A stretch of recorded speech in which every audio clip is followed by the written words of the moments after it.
for nearly 2 centuries. The world between the Iranian plateau and the endless grasslands of Central Asia lived beneath the same uneasy rhythm. A rhythm of hooves, a rhythm of marching feet, a rhythm of wind sweeping across steppe and desert, carrying with it the scent of war. 173 years, so many lifetimes, that the people who witnessed the first clash would be dust by the time the last arrow fell, and yet the struggle never loosened its grip on the land. It was a conflict born from more than ambition. It was a confrontation between ways of life, so different that coexistence seemed impossible. On one side, cities that depended on irrigation canals, older than memory, Persian dynasties, preserving an inheritance of kingship, law, poetry, and a vision of order. On the other, the vast freedom of the steppe, where Turkic tribes grew up on horseback and measured power not by walls or palaces, but by the loyalty of riders and the endurance of herds. This was not a single war. It was a long, swelling tide, rising and retreating, but always returning. Raids became battles. Battles became invasions. Invasions became new kingdoms. And yet, through all of it, through hunger, through burning fields, through the fall of cities and the rise of new rulers, the people of these lands lived, endured, and adapted. Night after night, generation after generation, they drifted to sleep, knowing that the world beyond the horizon was shifting again. Persia, ancient and storied, had long been a crossroads of empires. Its rivers fed orchards and farms that seemed eternal. Its cities were crowded with merchants, scholars, and artisans who traced their heritage back to dynasties that once ruled from Egypt to India. Bureaucrats recorded taxes on clay tablets and parchment.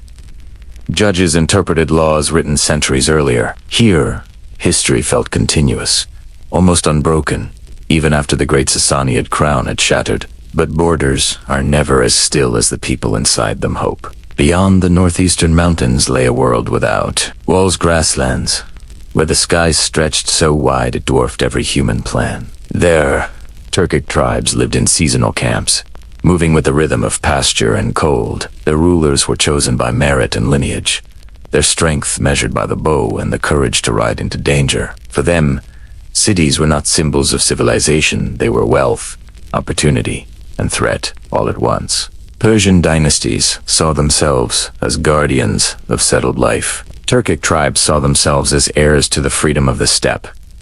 It was inevitable that the two visions would collide. The earliest encounters were not full-scale wars. They were cautious raids, defensive skirmishes, distant warnings. A caravan robbed here, a border village evacuated there. Local Persian commanders sent reports to their kings, describing riders who appeared and vanished with the wind. Chroniclers wrote of them with a mixture of fascination and fear. They admired the precision of their horsemanship, but dreaded the day these scattered raids might coalesce into something greater.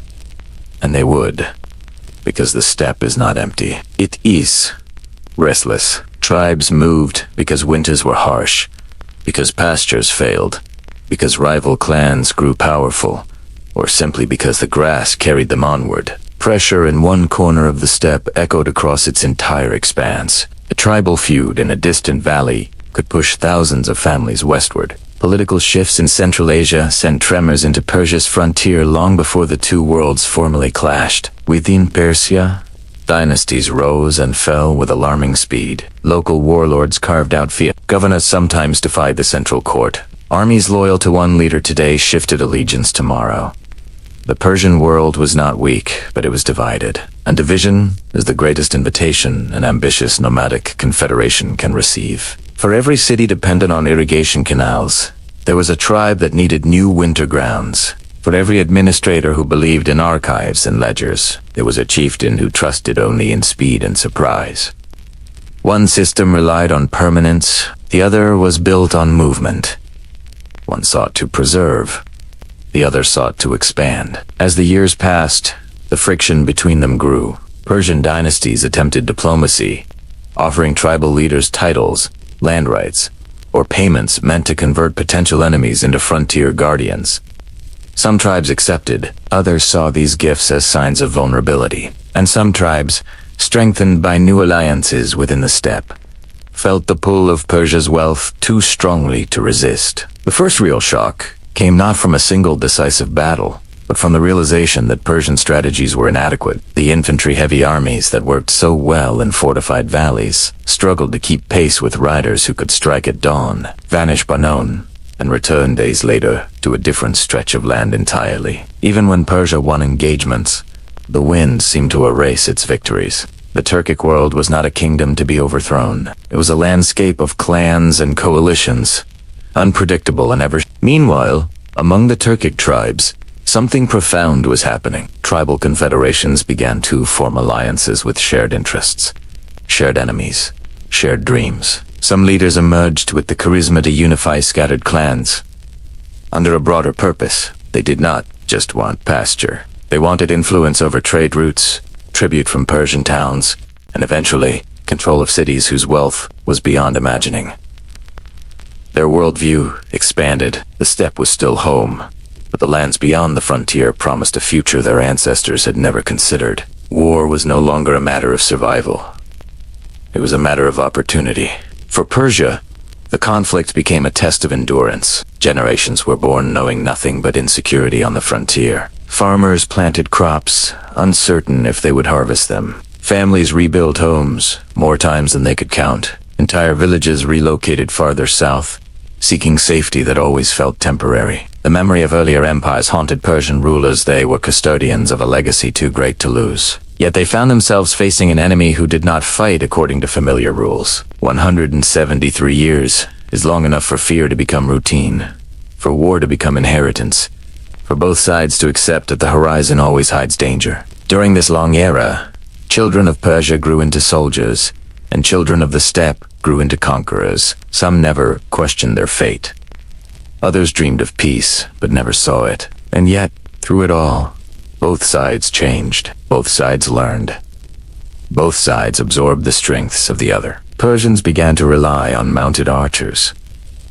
Turkic leaders began to study administration, taxation, and governance. Soldiers who once met only in battlefields later served in the same armies under new regimes.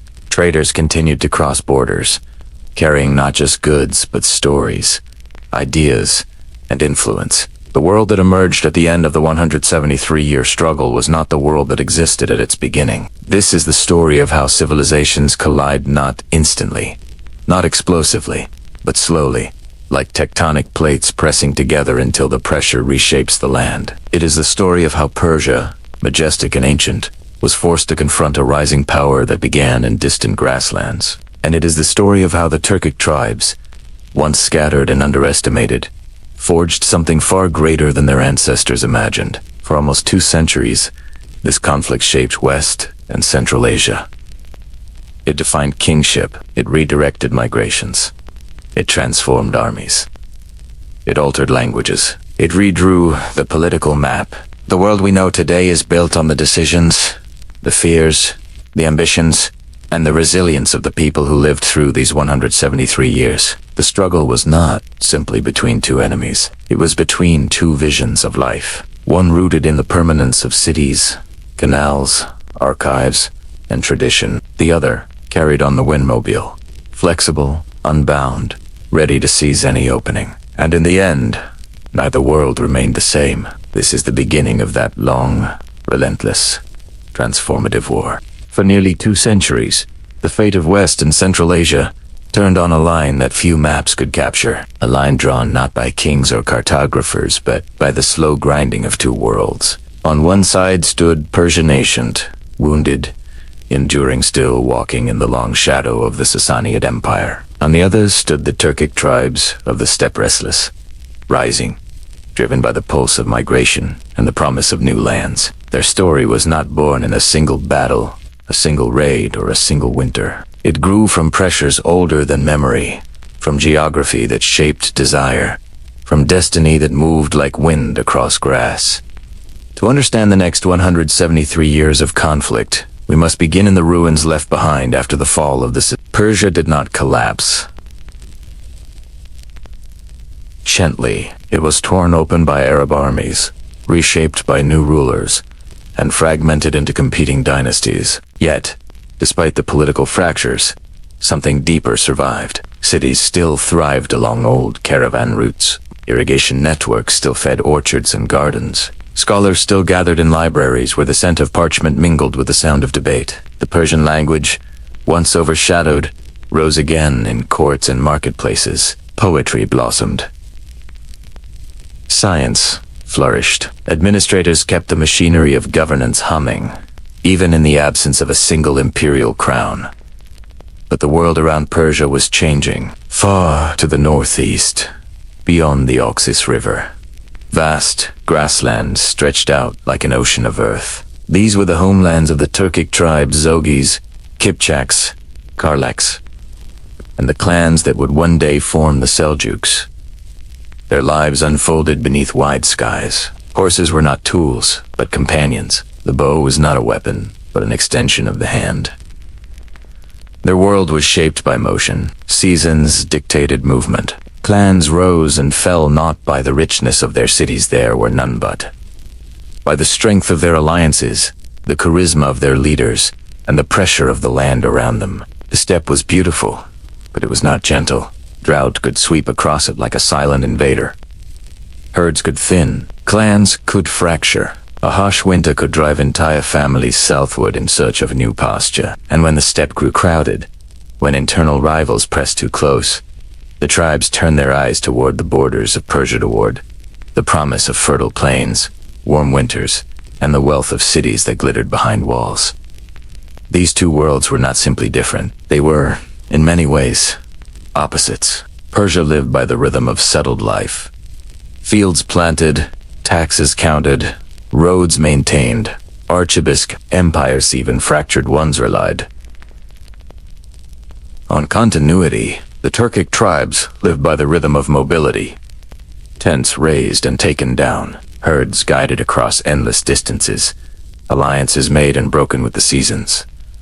One civilization built permanence, the other mastered and yet, like magnets aligned in opposition, they were drawn together, each holding something the other lacked. The frontier between them, especially across Khorasan and Transaxianos, less a border and more a breathing, shifting zone of contact. Persian dynasties like the Samanids felt the pressure first. They ruled from cities like Bukhara and Samarkand, shining centers of learning and trade. Yet they relied on Turkic slave soldiers, the Gilman, to strengthen their armies. This single choice born of necessity would shape the story to come. For as Turkic warriors entered Persian service, they learned its politics, tasted its wealth, and glimpsed its vulnerabilities. Through them, news flowed back to the steppe.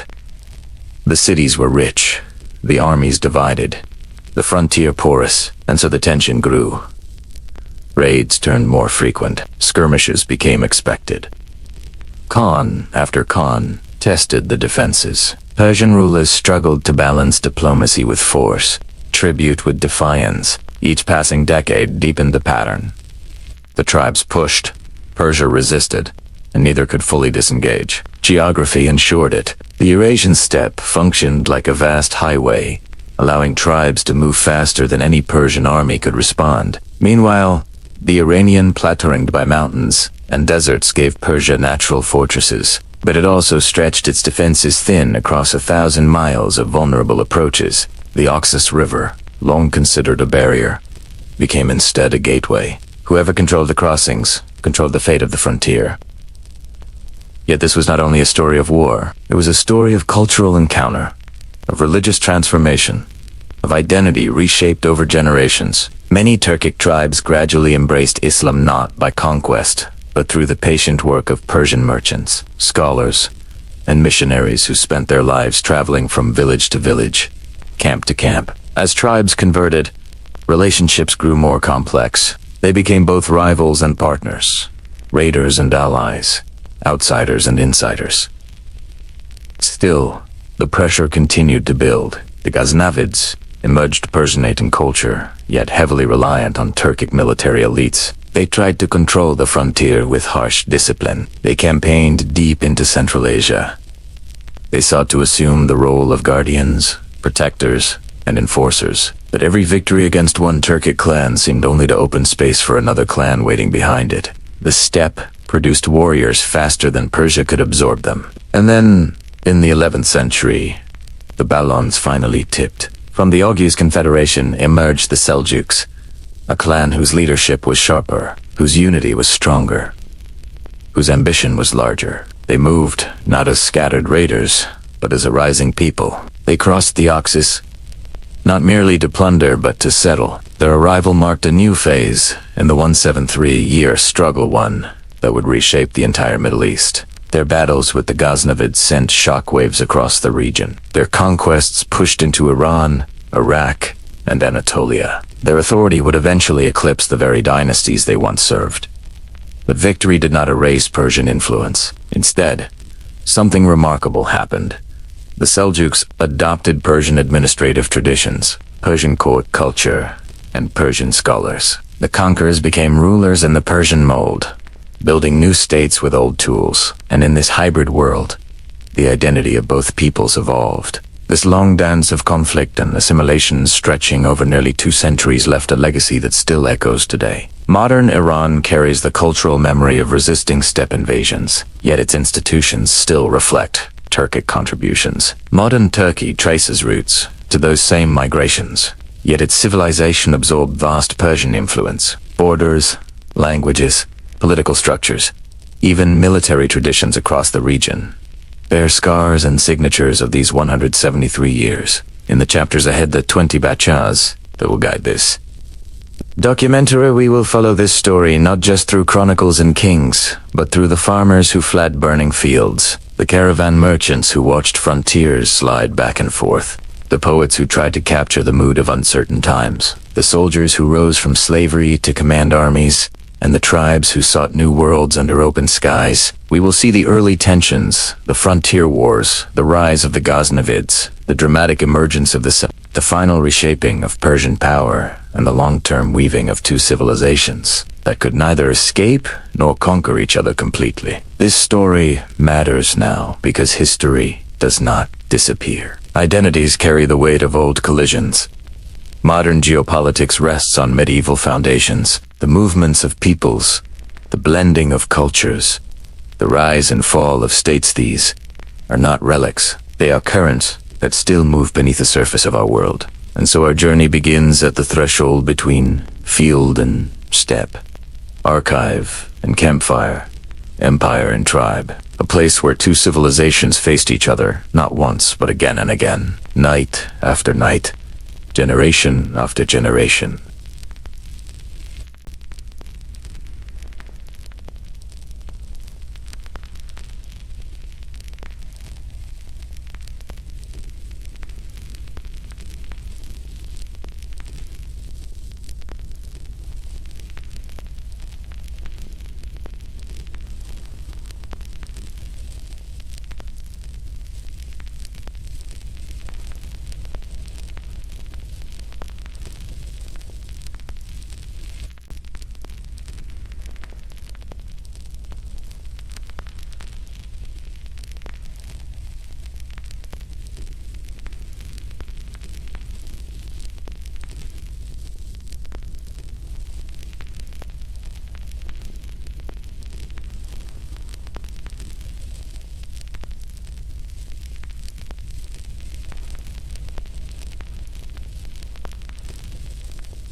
This fragmentation was not merely political, it was psychological. The memory of a united Persia stretching from Mesopotamia to the Oxus, governed by a central authority with vast bureaucratic machinery, still lived in poetry and law and in the quiet expectations of villagers who had grown up hearing stories of the Shahanshah, the King of Kings.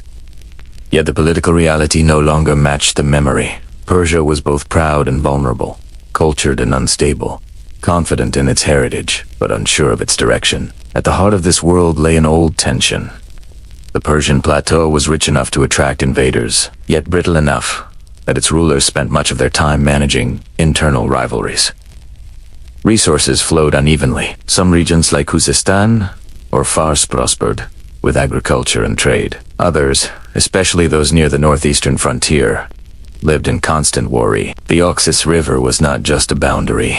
It was the edge of an unpredictable world. Beyond it stretched territories controlled by nomads, shifting confederations, and ambitious warlords. Some Muslim, some not, all eager to test the limits of Persian defenses. Persian rulers recognized the danger, but their methods for dealing with it betrayed deeper weaknesses. Many dynasties turned to Turkic slave soldiers Shkilmen to reinforce their armies.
Their dependence on Turkic military elites created a dual structure: Persian bureaucrats and scholars on one hand, Turkic commanders on the other. Tensions simmered beneath the surface, and when crises came, the unity of their state cracked. Against this backdrop of political fragmentation and administrative strain, the legacy of the Sassanid world refused to fade. Persian administrators still used models rooted in Sassanid practice. Many tax policies, land divisions, and court rituals echoed older traditions. Families who had once served Sassanid kings continued their roles under new rulers. Scholars preserved texts, histories, and legal ideas. Even the sense of cultural identity of being heirs to an ancient civilization remained strong. Yet this continuity was a double-edged sword. It lent stability, but it also created expectations that the current political landscape could not fulfill. People remembered what Persia had been, and they looked around at what it had become. By the late 10th century,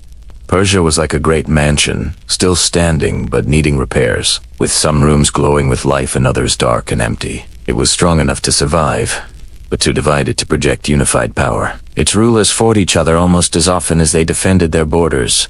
Its nobles pursued prestige through elaborate patronage networks, while frontier commanders worried more about local rivals than distant threats. The cracks were visible, but few understood how deep they ran. This was the world that Turkic tribes would soon confront. A world rich but scattered. A world proud but strained. A world that had survived empires, invasions, and upheavals, yet had never faced anything quite like the wave of migrations gathering far beyond the pressure was building, though most in Persia did not realize it. Kings worried about rivals. Generals watched local threats. Merchants focused on profit. Farmers prayed for rain. Few imagined that a movement of peoples, tribes, and clans driven by hunger, ambition, and necessity would soon sweep toward their borders with the force of destiny. Yet the signs were already present. Raids grew bolder. Tribal envoys appeared more frequently. Stories circulated of charismatic leaders uniting scattered clans. The steppe was stirring. The frontier felt it first. And Persia, distracted by its internal struggles, failed to grasp the magnitude of what was coming. The Persian world on the eve of crisis was not weak, but it was vulnerable. Not decayed, but divided. Not unaware, but unfocused. Its traditions were strong, but its political structure was fragile. And as history often shows, it is not the strong who fall first, it is the divided.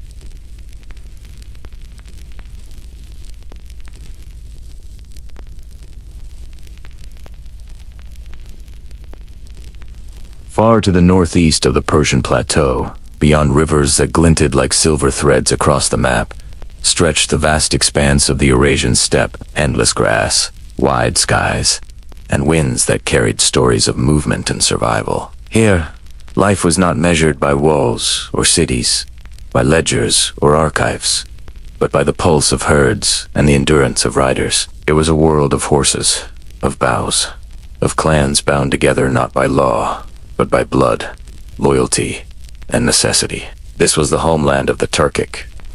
Tribes Agus, Seljuks, Kipchaks, and their many kin whose movements, ambitions, and adaptability would shape the destiny of Persia for nearly 2 centuries. Steppe life demanded constant attention to the seasons.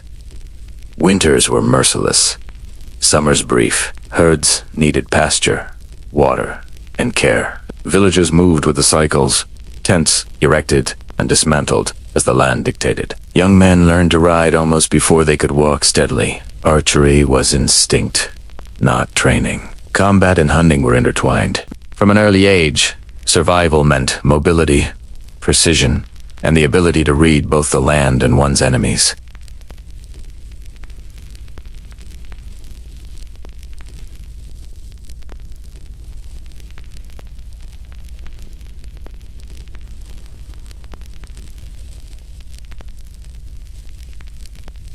Leadership was earned through courage, wisdom, and the ability to maintain cohesion among clans, for the steppe rewarded unity, but punished division. The Turkic economy was fundamentally pastoral. Wealth was measured in animals, not coins. Sheep, horses, camels, and cattle were lifelines, food sources, and trade commodities. Movement was essential. Too many herds in one place would strip the grass bare, risking famine. Tribes kept moving, sometimes hundreds of kilometers, sometimes crossing rivers and mountains, guided by knowledge passed down through generations. These migrations were not chaotic. They were organized, purposeful, and disciplined. There was a way of life honed over centuries, one that forged endurance, strategy, and independence.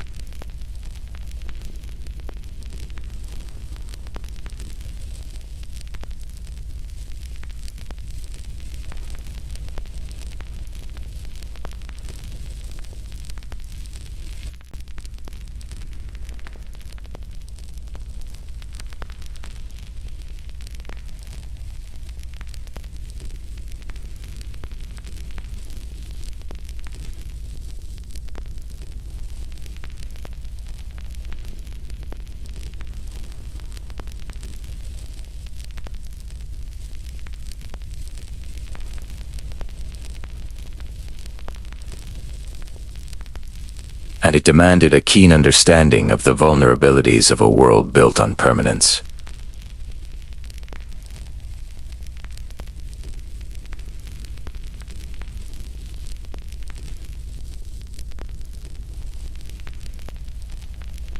Chroniclers wrote of the Turks with a mixture of admiration and dread. Admiration for their skill on horseback, dread for the unpredictability of their raids. Trade flourished, even as fear grew, for Persian merchants recognized that engagement with the tribes could be profitable.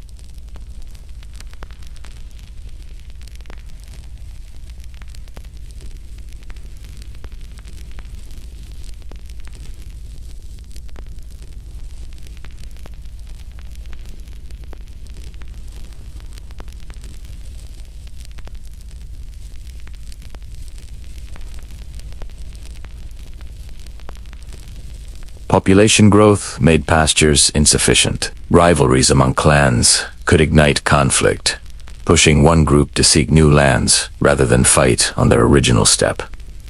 Opportunity, too, beckoned. The Persian plateau promised fertile fields, trade routes, and wealth unimaginable in the steppes, and yet the decision to move south was never made lightly.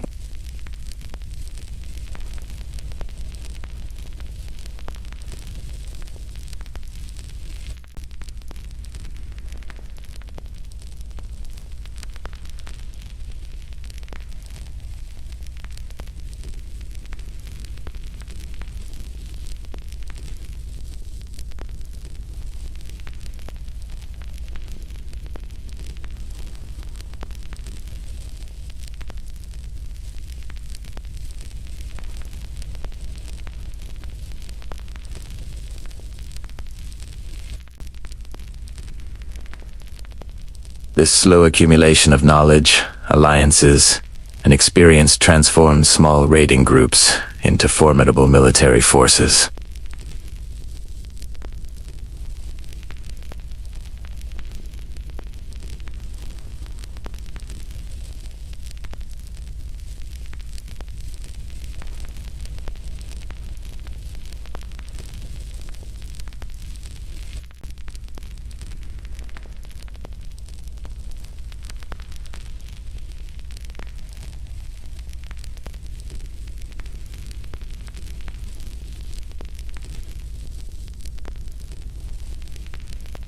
It was a system honed over generations, refined through necessity, and perfected in the unyielding terrain of the steppe. And yet these raids were not mere acts of savagery. They were strategic probes. Each foray provided data, revealing where defenses were strong, where they were weak, and how Persian rulers thought.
Where one governor was distracted by internal rebellion, Another region was lightly defended, where one city had strong walls. Trade routes leading to it remained vulnerable. Steppe strategists exploited this with patience. They did not rush conquest. They probed, tested, and learned.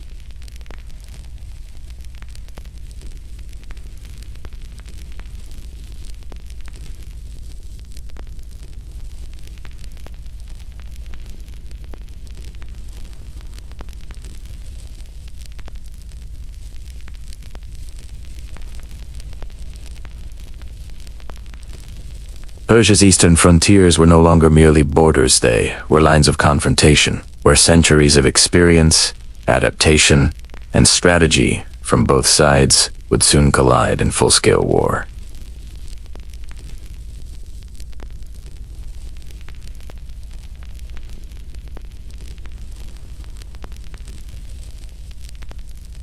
Persia watched with growing unease.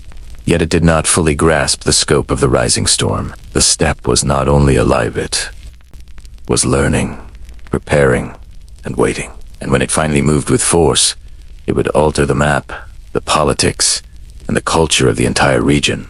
The northeastern edges of Persia were fragile by design. Mountains, deserts, and rivers formed natural barriers. But these were imperfect shields against the restless momentum of the steppe. Oasis towns, caravan routes, and isolated fortresses dotted the region, serving as lifelines for commerce, communication, and defense. These settlements, small by Persian standards, yet vital in the regional network, became the first points of contact between two worlds destined to collide. Here, the first clashes took shape, the pitched battles that would later dominate history. But skirmishes, raids, and tense encounters that carried a warning of what was to come. Steppe raiders moved with a precision and audacity that unsettled the Persian garrisons. Their attacks were rarely random. Scouts identified weak points, and light cavalry struck quickly before melting into the horizon. Caravan trains laden with silk, spices, and silver were especially tempting. A single raid could yield not only goods, but also hostages who could be Raiders struck at night, at dawn, or during seasonal movements, exploiting the limitations of static Persian defenses. They were unpredictable, fluid, and impossible to corner with conventional infantry or fortified towns. Persian authorities responded in ways that were both pragmatic and reactive. Local garrisons were strengthened where possible, but manpower was limited. The frontier was vast, and troops could not be everywhere. Many governors turned to tribute systems, paying off steppe clans to secure temporary peace. Gold, livestock, or goods were exchanged for assurances that raids would not follow war, but they would pause long enough to allow commerce to continue. These arrangements were fragile, dependent on shifting alliances, loyalty, and the personal ambition of tribal leaders. A tribute paid one year might be ignored the next, leaving towns vulnerable once again. Fortifications along caravan routes became focal points for Persian defense. Towers rose along roads, outposts guarded strategic passes, and garrison towns were reinforced.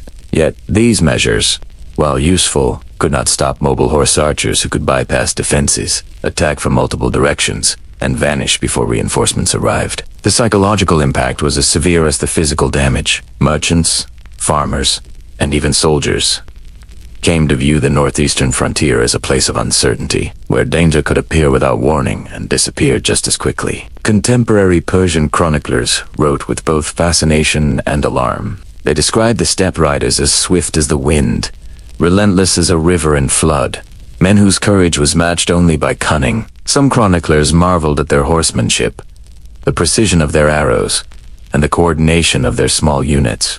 Others lamented the unpredictability, the impossibility of anticipating attacks, and the toll it took on villages, caravans, and regional morale. Their accounts reveal not only fear, but grudging respect or recognition that these were not mere bandits, but a society forged for mobility, survival, and strategic thinking. The first clashes were often more economic than territorial. Raiders seized goods, disrupted trade, and tested Persian resolve. Towns and fortresses became bargaining chips in a game that extended far beyond immediate survival. Governors learned to negotiate, to offer temporary truces, and to gauge the intentions of the steppe clans. Ambassadors traveled, gifts were exchanged, and occasionally marriages or hostages were offered as guarantees of peace. It was a diplomacy rooted in fear and pragmatism, a recognition that direct confrontation was costly and uncertain, yet skirmishes could escalate unpredictably. A raid that began as a simple seizure of livestock might provoke a punitive expedition, drawing Persian forces deeper into contested terrain.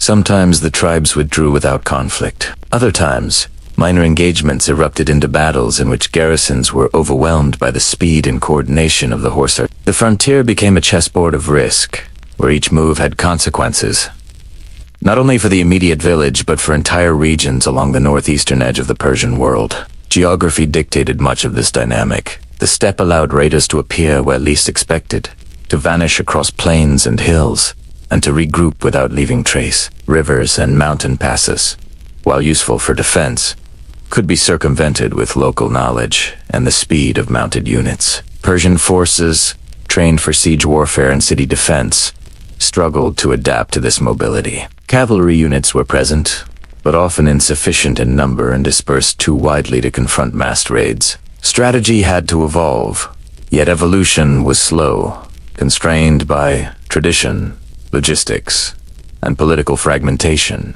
The Persian population, meanwhile, lived in a state of constant anticipation. Merchants calculated risk along every caravan route. Farmers monitored the horizon, guarding flocks and granaries. Villages reinforced gates, organized watch rotations, and shared information about troop movements and the approach of unknown riders. The boundary between survival and calamity was narrow, and the lessons of each encounter with the steppe were learned through experience, fear, and resilience. Communities became adept at temporary accommodations, evacuations, and defensive improvisation, creating a culture of vigilance that shaped the social and economic fabric of frontier regions. The first clashes were not uniform. In some areas, raids were infrequent, allowing for relative stability. In others, the flow of steppe horsemen was relentless, creating cycles of attack, negotiation, and tribute that defined daily life. Over time, a rhythm developed. Persia fortified towns, paid tribute, and sent patrols. The steppe clans tested defenses, extracted wealth, and withdrew. This rhythm was fragile and often broken by ambition, miscalculation, or the rise of a particularly bold leader among the tribes. Historical records highlight the dual nature of these encounters.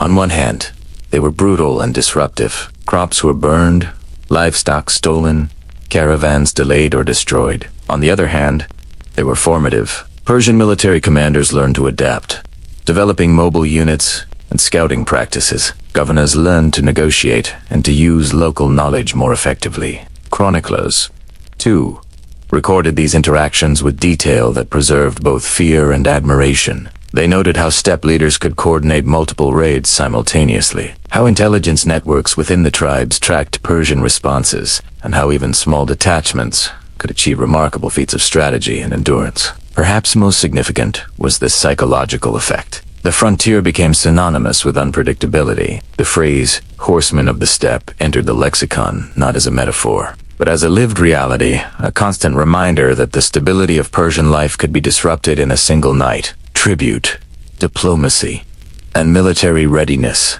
coexisted uneasily, forming a precarious balance that could collapse at any moment. Governors and generals knew that the steppe could not be fully tamed. It could only be managed temporarily, yet for all the fear and disruption, the Persian world retained resilience. Cities remained centers of culture and learning. Markets continued to function, if more cautiously. Scholars and poets continued their work, chronicling events with both literary flourish and practical observation. Administrators recorded troop movements, tribute payments, and tribal contacts, The persistence of these structures ensured that, even as the frontier was tested, Persia endured. The first clashes along the northeastern frontier were, therefore, more than military encounters. They were formative interactions that tested strategy, diplomacy, and social resilience. They demonstrated the strengths and weaknesses of both worlds.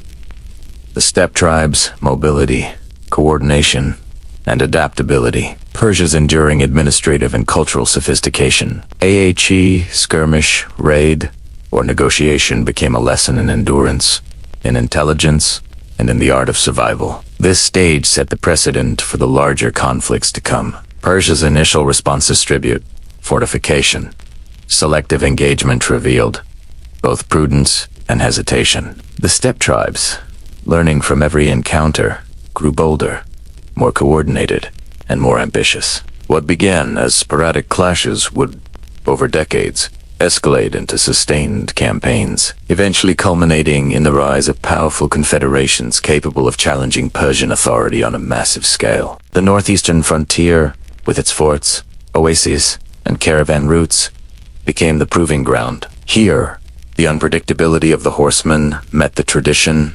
discipline, and administrative skill of Persia. Chroniclers recorded these early encounters as both cautionary tales and records of admiration, noting the speed, intelligence, and audacity of the raiders. These chronicles would serve as guides for future commanders, providing lessons that would be drawn upon for generations. It was along this fragile line, in the uncertain borderlands, that the story of the 173-year struggle began in earnest. The first clashes were small in scale but monumental in consequence. They shaped perceptions, strategies, and expectations. They taught Persia to adapt, and they taught the steppe tribes that the rewards of persistence and strategy outweighed the risks of immediate conquest. The stage was set. Oases burned, caravans plundered, fortresses tested. Persia said, while the steppe learned, observed, and prepared. From these early confrontations emerged the patterns that would define the centuries to come. Mobility versus fortification, strategy versus bureaucracy, tradition versus adaptability. It was a collision of worlds, a testing of civilizations, and a prelude to the transformations that would reshape the Middle East forever. What began as sporadic raids along Persia's northeastern edges soon evolved into something larger, something more deliberate. The Frontier War. At first, these conflicts were measured. Unpredictable flashes, swift horsemen seizing livestock, caravan trains disappearing overnight, small garrisons tested and sometimes defeated. But by the late 10th and early 11th centuries, the encounters took on a pattern, a rhythm, a logic that transformed them from isolated incidents into organized campaigns. The steppe tribes had learned patience, coordination, and intelligence.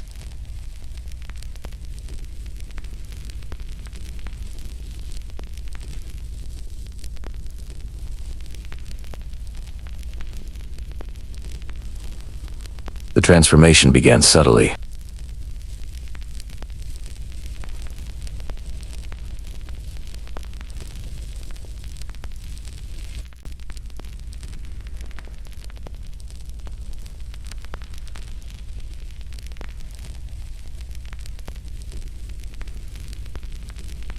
But the tribes soon realized that repeated, coordinated actions could yield far greater results. Multiple groups began moving in concert, striking along parallel routes to overwhelm Persian defenses, confuse commanders, and spread fear.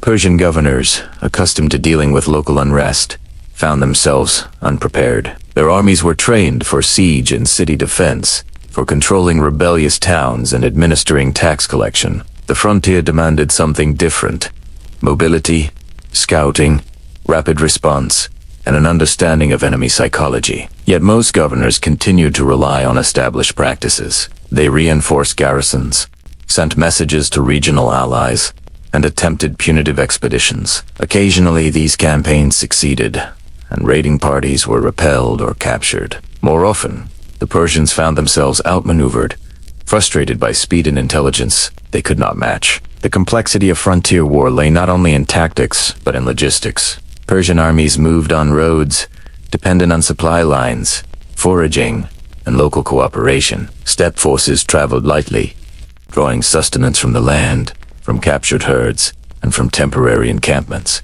A Persian army pursuing raiders across deserts or mountains quickly became vulnerable to harassment, ambush, or exhaustion. Leaders who relied on static assumptions about battle found their troops isolated, demoralized, and sometimes trapped in landscapes they did not understand.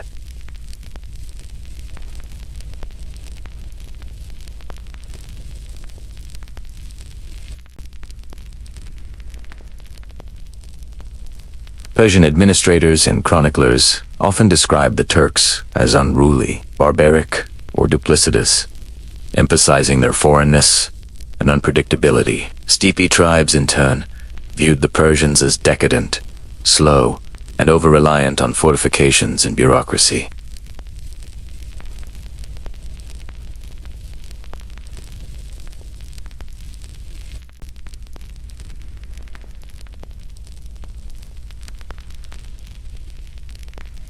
A punitive expedition could provoke counterattacks that grew in scale and severity, creating a cycle that neither side had anticipated.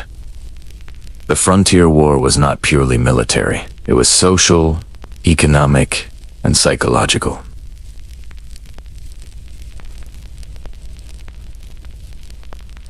Farmers stored grain in hidden caches, caravans altered routes according to intelligence, and small communities formed alliances with local clans, sometimes paying tribute to avoid devastation. These practices were not uniform, and success often depended on the judgment of local leaders, the cohesion of their forces, and luck.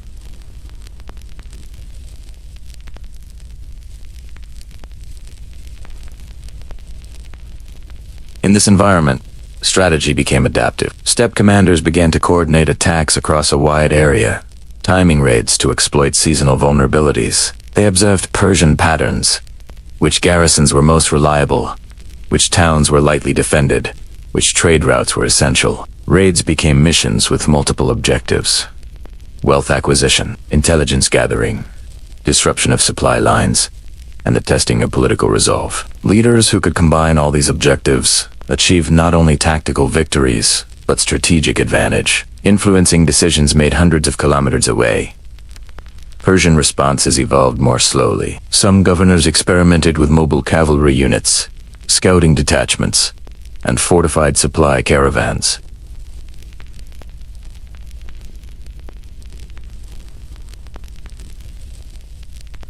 The steppe understood this dynamic, exploiting negotiation as part of a broader campaign.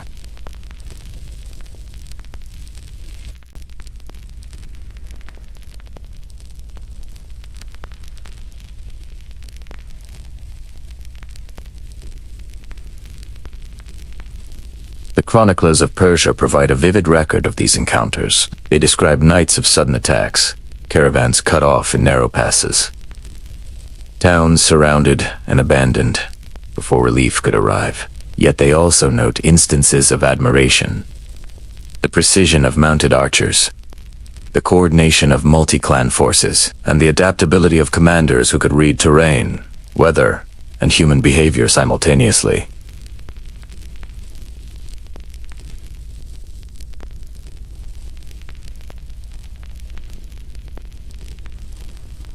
By the early 11th century, frontier war had become institutionalized in practice, if not yet in theory. Persian governors recognized the need to integrate intelligence, diplomacy, and military flexibility. Steppe leaders had refined the tactics of raiding into campaigns capable of shaping regional politics.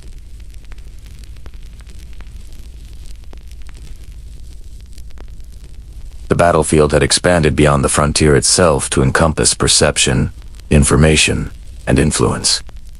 Victory was measured not solely in territory captured or armies defeated, but in the ability to impose presence, maintain supply lines, and influence both ally and enemy behavior.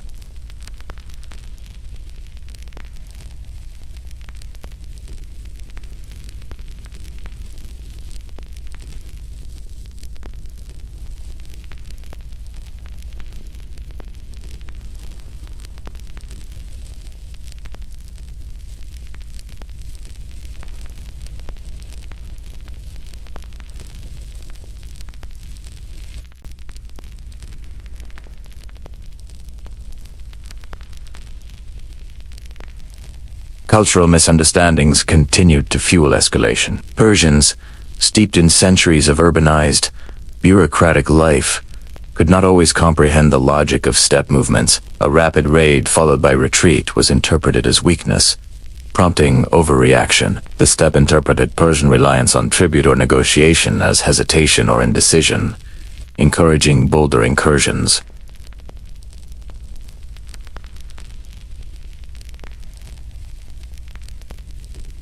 What began as sporadic raids became a continuous, dynamic interactions, sometimes violent, sometimes negotiated, but always tense and unpredictable. By the time the Seljuks began their rise in the early 11th century, frontier war had matured into a sophisticated system. Steppe confederations could coordinate large campaigns across multiple territories.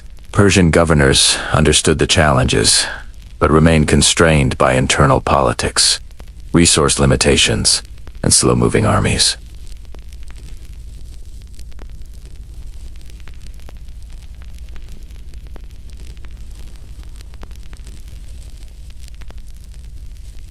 The invention of frontier war illustrates a broader truth. War is not only a contest of armies, but a product of geography, culture, and human adaptation. Along Persia's northeastern edges, it was a collision of civilizations with fundamentally different worldviews.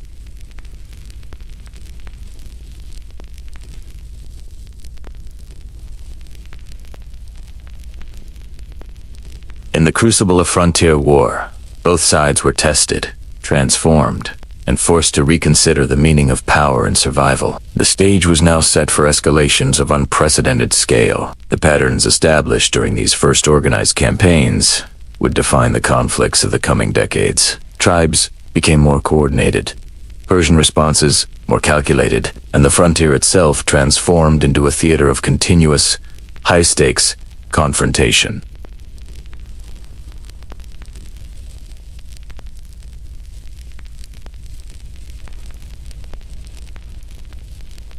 While the northeastern frontier burned with the first flames of conflict, the heart of Persia faced a quiet but equally destructive struggle.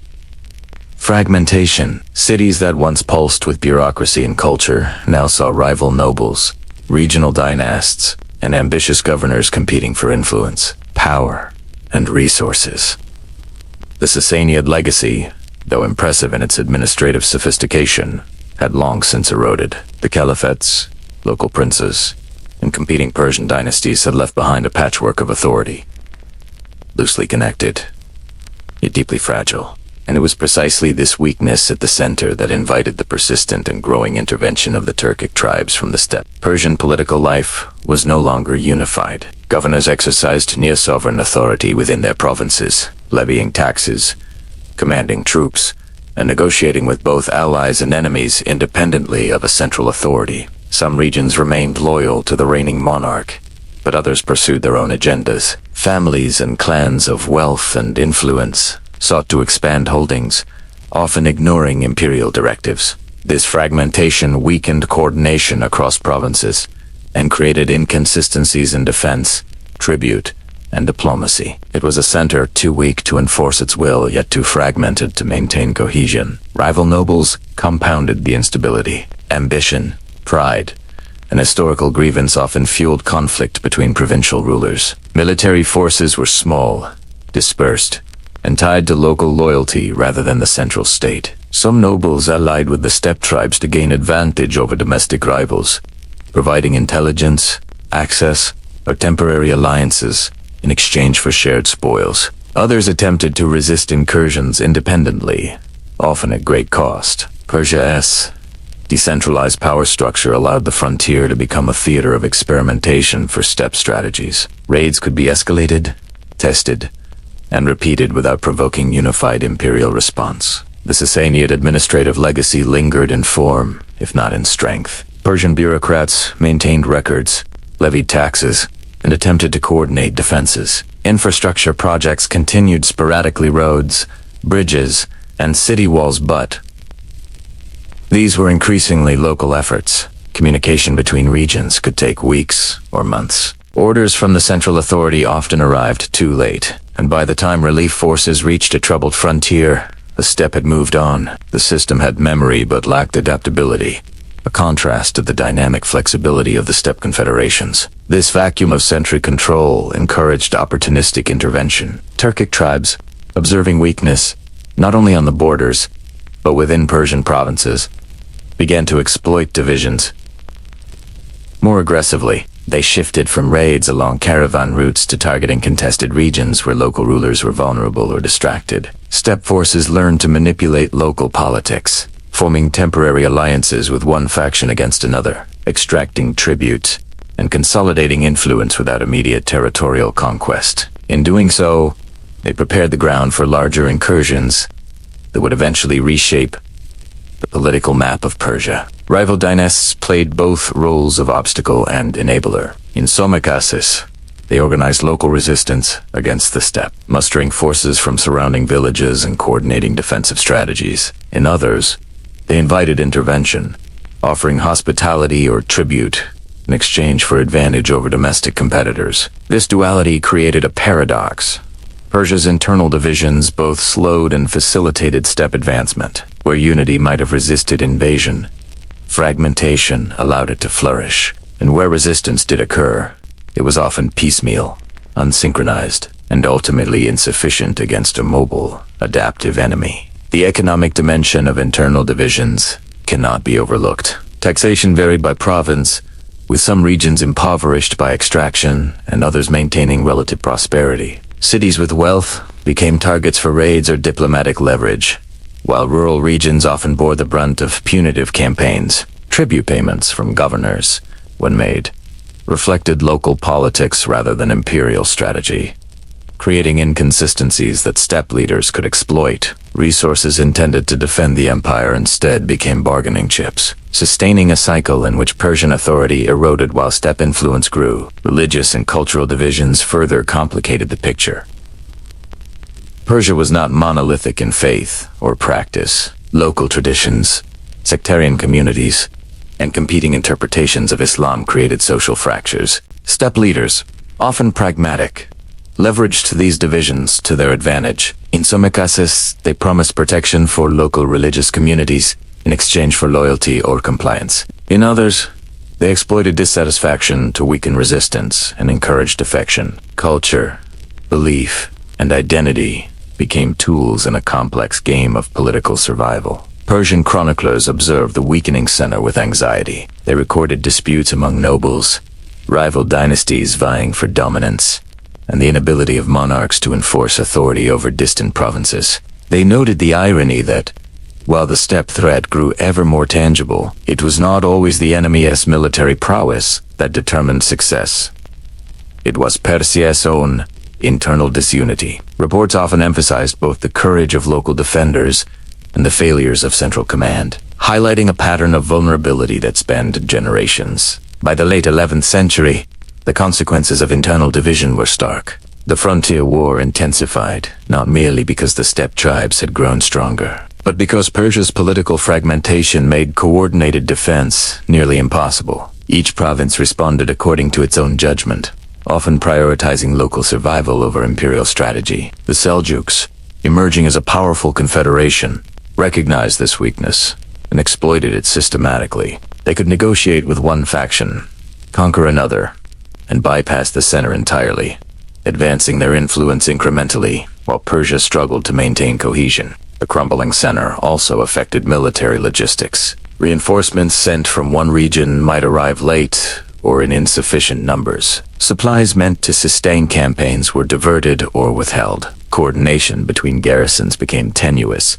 and intelligence about troop movements or enemy strength was often incomplete or delayed. This systemic weakness magnified the effectiveness of steppe tactics, which relied on speed, adaptability, and deception. Persia's rich history of administration and bureaucracy became paradoxically a liability. Full rigid structures could not match the dynamic pressures of frontier warfare, combined with internal fragmentation. The long-term impact of these internal divisions was profound. As the center weakened, the steppe tribes gained strategic depth, not only on the frontier, but within Persian political life itself. They became kingmakers, arbitrators, and eventually conquerors, exploiting the empire's inability to maintain centralized control. The story of Persia during these decades is one of resilience under strain, of cities and provinces striving to preserve order even as the imperial center falls. It is also a story of opportunity for those outside the traditional structures,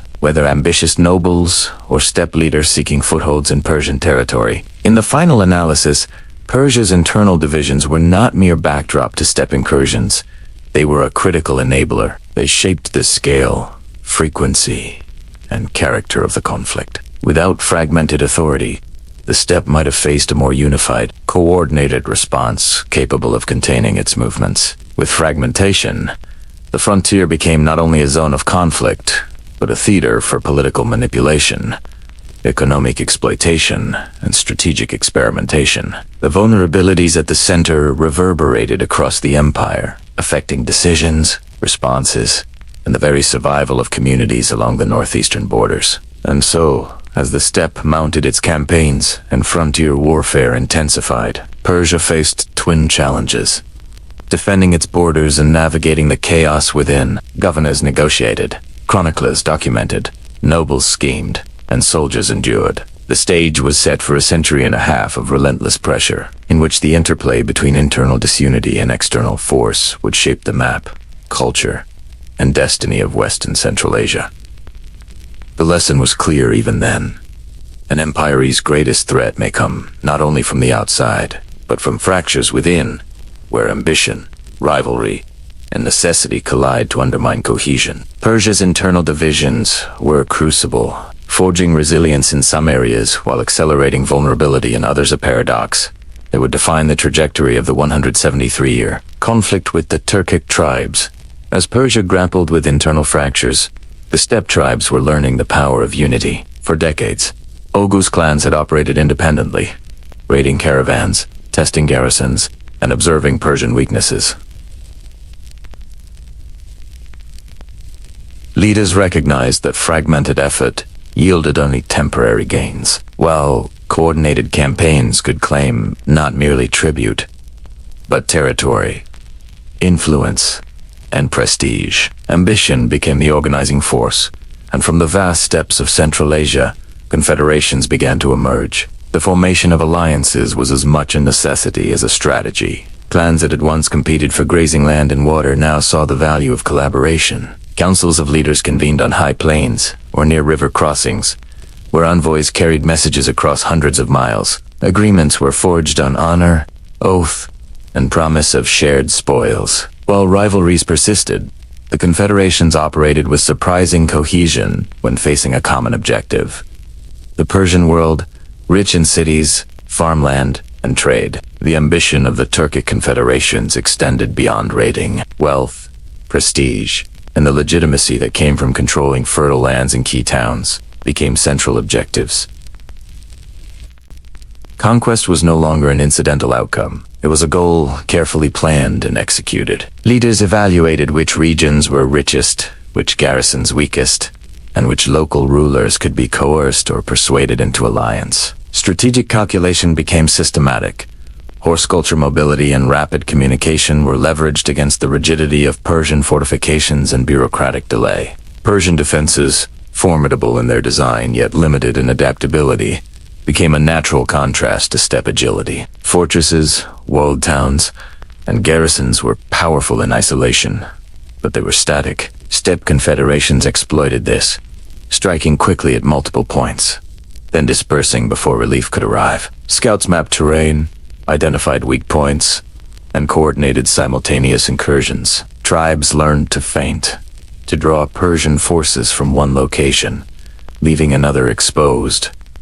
Mobility became strategy. Speed became weapon. The psychological dimension of these campaigns was profound. Persian towns and administrators, already weary from frontier raids, now faced threats that were more organized and threatening. Steppe confederations could appear in unexpected locations, sometimes hundreds of miles from the frontier, forcing governors to make rapid, high-stakes decisions. Panic and uncertainty spread along caravan routes, and local rulers, unsure of the timing or scale of attacks, sometimes capitulated before conflict even began. The perception of power enhanced by strategic mobility, magnified the effectiveness of steppe action. Economics played a central role in these calculations. Persia's cities and trading hubs offered wealth far beyond the capabilities of raiding alone. Silk, silver, grain, and livestock were abundant. While taxation and trade networks created additional opportunities for extraction, steppe confederations learned to target the most lucrative regions, timing campaigns to coincide with harvests, trade fairs, or moments when Persian forces were distracted by internal conflict.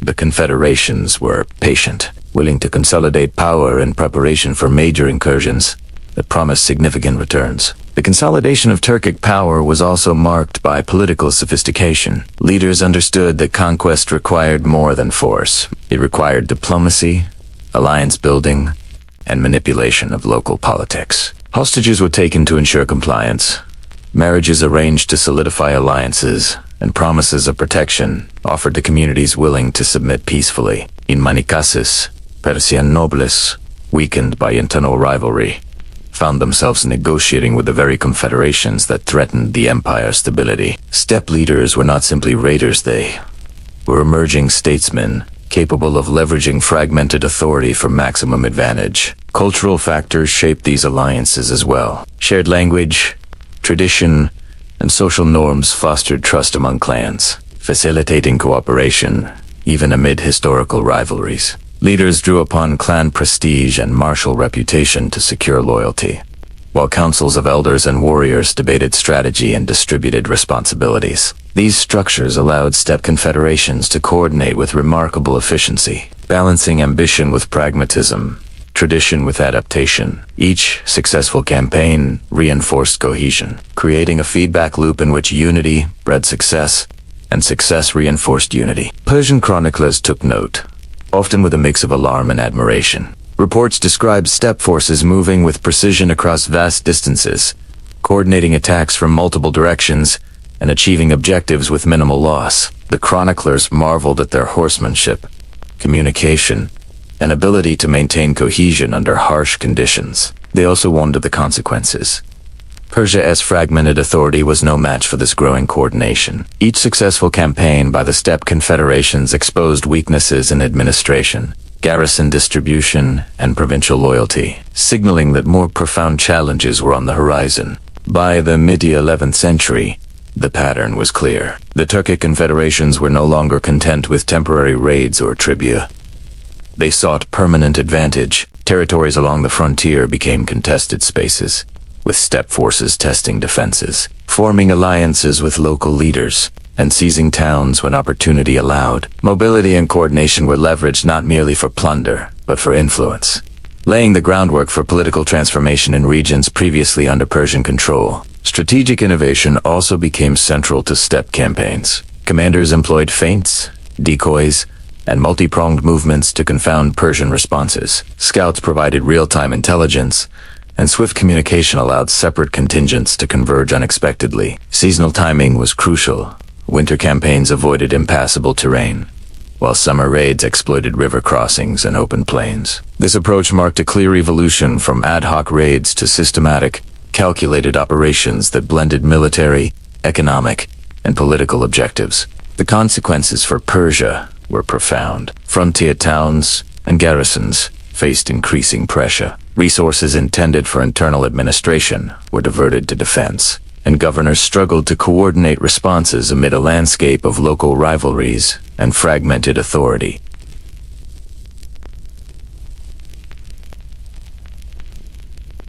Local populations faced a dilemma: resist and risk destruction, or negotiate and accommodate the newcomers, often at the cost of allegiance to the central authority. This era also saw the beginnings of cultural exchange under duress. Steppe leaders, once outsiders, became familiar with Persian governance, economy, and society. They learned the language of diplomacy, the value of cities, and the importance of trade networks. Persia, in turn, was forced to adapt, experimenting with mobile units, scouting networks, and flexible alliances. Each encounter reshaped military, political, and social practices on both sides, creating a cycle of learning that would define the conflict for generations.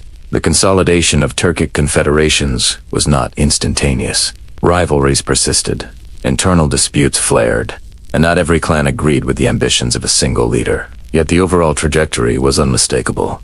Coordination, strategy, and ambition increasingly defined steppe action. By uniting for opportunity, the Turkic tribes transformed from a series of independent raiders into a formidable force capable of sustained campaigns, political manipulation, and eventual territorial conquest. As frontier warfare intensified, the Persian world began to realize that it faced a qualitatively different threat. No longer were incursions isolated events. The steppe confederations represented a coordinated, adaptive force capable of challenging the empire's authority not just along the borders, but deeper into its territory. The lessons learned from sporadic raids, the speed, mobility, and intelligence of steppe forces now scaled to strategic operations with long-term consequences. The stage was set for a dramatic escalation. With confederations united, Turkic leaders possessed the means, ambition, and organizational skill to exploit Persia's internal divisions fully.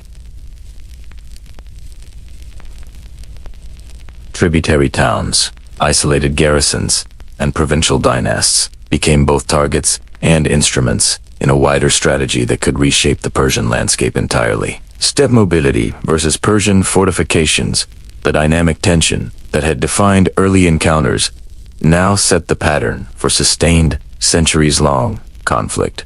The unification of the Agus and other Turkic clans was a turning point. Where fragmented raiding had once defined the conflict, coordinated strategy now dominated. Persia's weakened center, divided nobility, and sprawling frontier provided fertile ground. Steppe leaders, adaptive and ambitious, were poised to exploit opportunity to its fullest extent. The conflict had evolved from reactive defense to a struggle over territory, influence, and the very destiny of Persian civilization. The years ahead would test both sides, revealing the consequences of unity versus division, mobility versus static defense, and ambition versus tradition. The frontier war had matured into a theater of strategy, and Persia faced the full force of a system capable of sustained, deliberate, and devastating action. The Turkic confederations, once disparates, were now architects of a new era of conflict. The stage was set. Years of frontier skirmishes, internal Persian fragmentation, and the unification of Turkic confederations converged into a moment that would shock the empire. For decades, the Persians had faced raids, harassment, and minor incursions, believing that their cities, garrisons, and bureaucratic systems provided a buffer against existential threat. But now, the steppe was no longer content.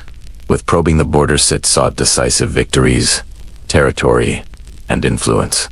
And it had the organization, mobility, and strategy to achieve them. The first major defeats of Persian forces occurred along the northeastern plateau and the fertile river valleys leading toward the Heartland. Armies assembled in haste, often drawn from provincial militias loyal to local dynasts rather than a unified command. These forces were substantial in number on paper, but their coordination was uneven, training inconsistent, and morale fragile. They faced opponents accustomed to coordinated mobility, using horse archer tactics that exploited every weakness in Persian formations. Where Persian infantry held ground in dense, disciplined lines, Turkic horsemen circled, feigned retreat, and rained arrows from every angle, leaving static units vulnerable and disoriented.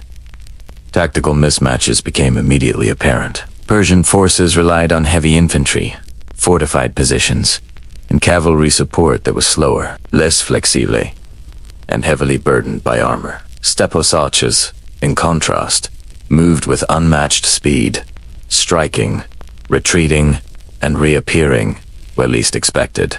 This approach neutralized Persian strength. The steppe could isolate flanks, cut supply lines, and create psychological pressure even before engaging fully. Traditional Persian responses holding ground, sending for reinforcements, or attempting frontal assaults often led to disaster. Entire formations were encircled, routed, or forced into retreat. The first major engagements revealed both the ingenuity of steppe tactics and the vulnerabilities of Persian command. Steppe leaders exploited terrain, luring Persian forces into narrow passes, river crossings, and open plains where mobility was advantageous. Cavalry units moved in waves, coordinated signals allowing simultaneous attacks from multiple directions. Horse archers targeted officers, signaling confusion and causing chain reactions of panic. Communication breakdowns among Persian commanders compounded the chaos. Troops trained for formal battle could not adapt quickly enough to the fluidity of steppe maneuvers. News of these defeats traveled fast. Persian courts, long insulated from frontier realities, were stunned by the scale and efficiency of the losses. Reports described entire provincial contingents wiped out, towns captured with minimal resistance, and caravans seized en masse. Chroniclers recorded the shock with a mix of horror and fascination, emphasizing both the audacity of the Turkic forces and the vulnerabilities within Persian society. Letters from governors warned of impending threats, envoys pleaded for reinforcements, and nobles debated strategy, often blaming one another for failures in coordination and leadership. Psychologically, the impact was profound. For centuries, Persia had prided itself on the strength of its cities, the discipline of its armies, and the reach of its administration. Now, the steppe demonstrated that speed, intelligence, and flexibility could overwhelm these advantages. Fear spread not only among soldiers but within the ruling elite. Questions arose. Could a fragmented empire withstand this new type of warfare? Could distant garrisons respond in time to protect vital economic and political centers? The answers seemed increasingly uncertain. Tactical mismatches also revealed broader structural problems. Persian armies relied on linear formations, fortified encampments, and heavily armored cavalry. Steppe horsemen, conversely, used light armor, rapid movement, and superior knowledge of the terrain. They practiced composite bow warfare with devastating effect, firing while retreating, circling, and coordinating attacks to disorient opponents. Persian forces, tied to supply lines and slower reinforcements, often found themselves trapped, overextended, and unable to regroup. Every defeat emphasized the growing gulf between static traditional methods and adaptive mobile strategies.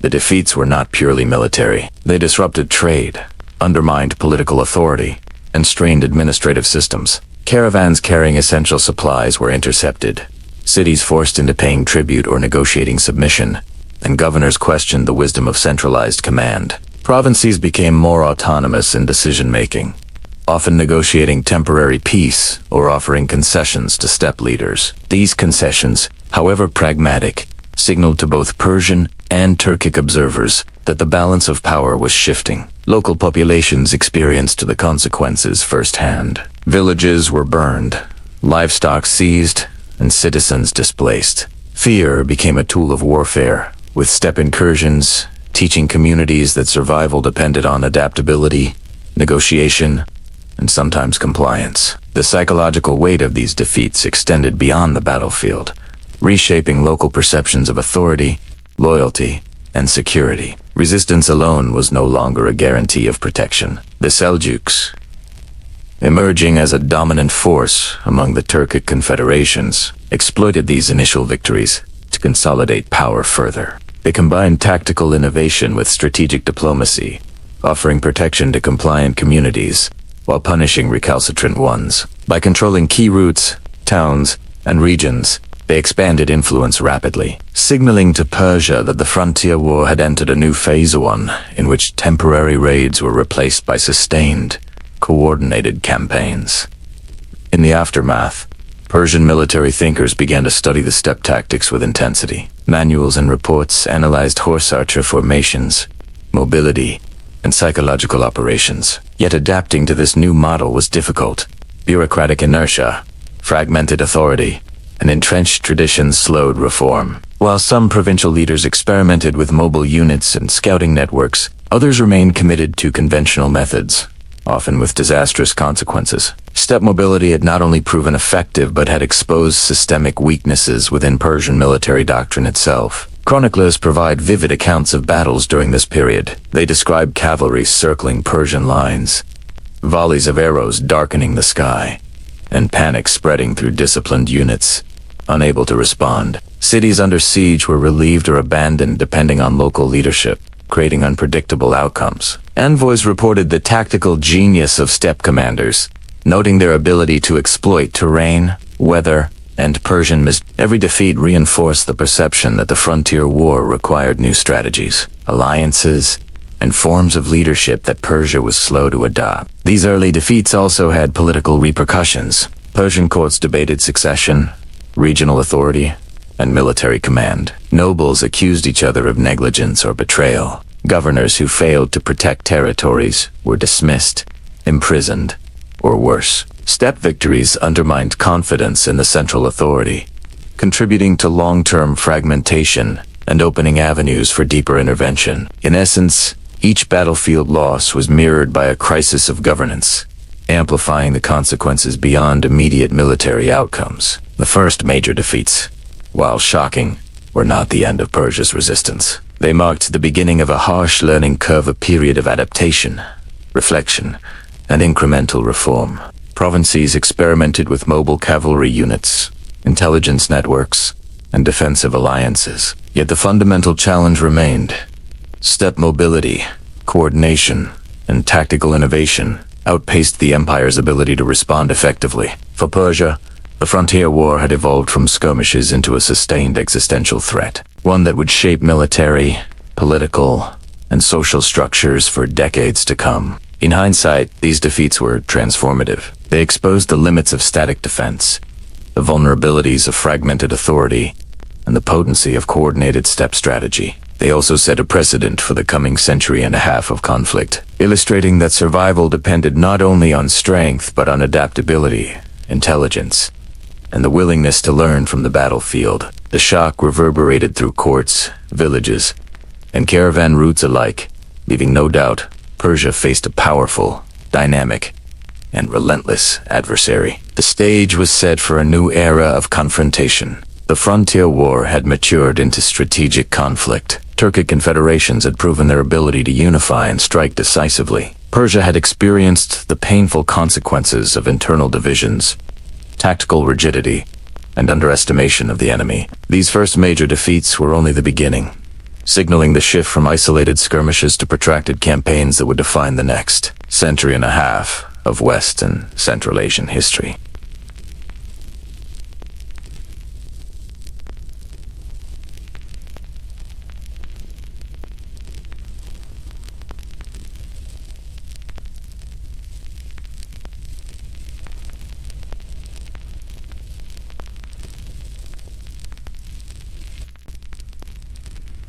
The frontier became a theater where persistence and patience could outweigh immediate tactical brilliance, and the Turkic confederations were proving to be masters of this grueling strategy. Multi-year campaigns were characterized by their unrelenting pace. Steppe forces moved along multiple axes, sometimes striking different regions in consecutive seasons, forcing Persian governors to allocate resources across vast distances.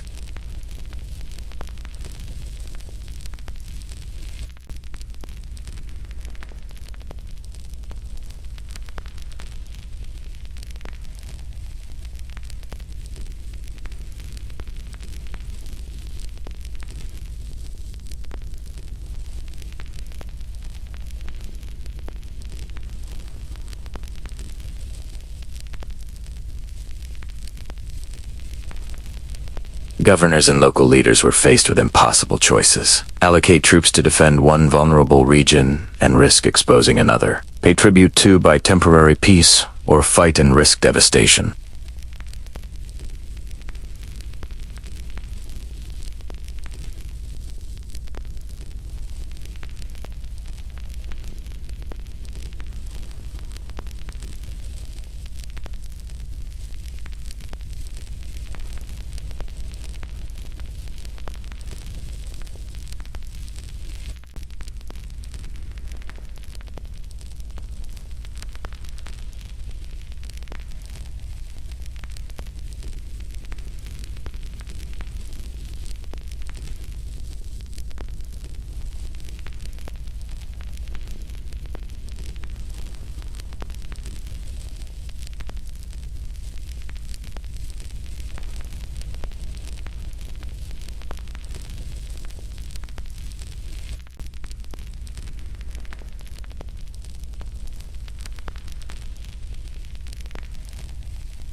The psychological dimension of the war of attrition was relentless.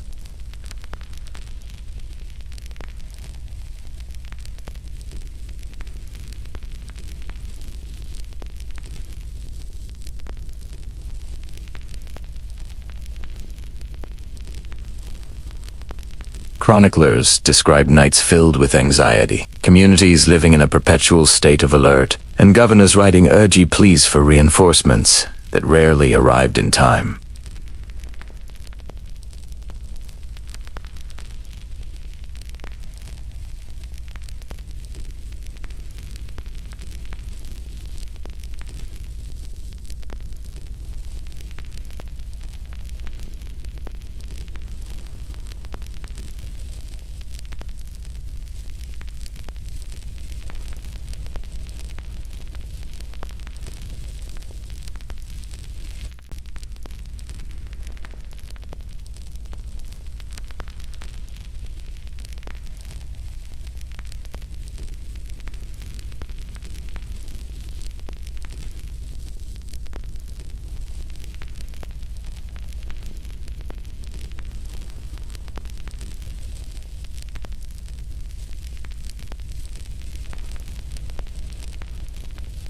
Each campaign tested the resilience of armies and officials alike.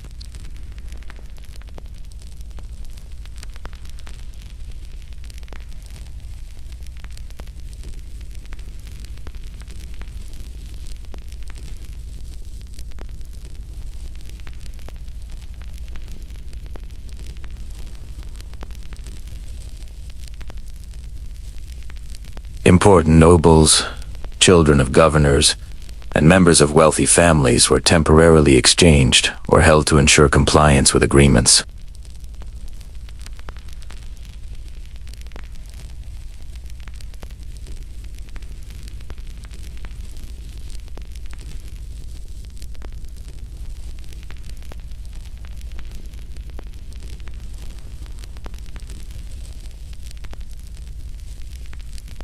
The frontier became a dynamic system in which multiple forces interacted continuously.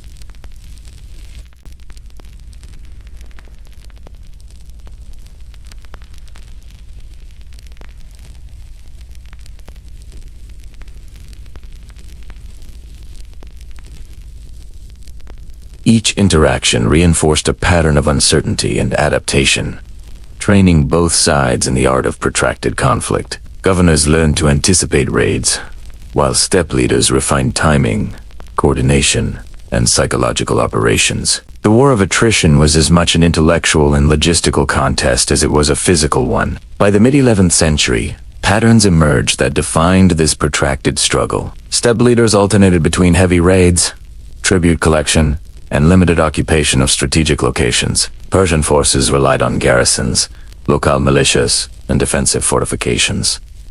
But these measures were increasingly strained by repeated incursions. Supply lines were disrupted, economic activity slowed, and central authorities struggled to enforce consistent policy. The cumulative effect was a slow but inexorable erosion of control, with frontier regions oscillating between partial subjugation and temporary recovery. The human dimension of the war of attrition was striking. Chroniclers often recorded the endurance of ordinary people under relentless pressure. Farmers hiding grain, caravan guards risking ambush, families negotiating safe passage. Yet they also noted despair, depopulation of certain regions, and the rise of opportunistic local leaders willing to cooperate with steppe forces to preserve lives and property.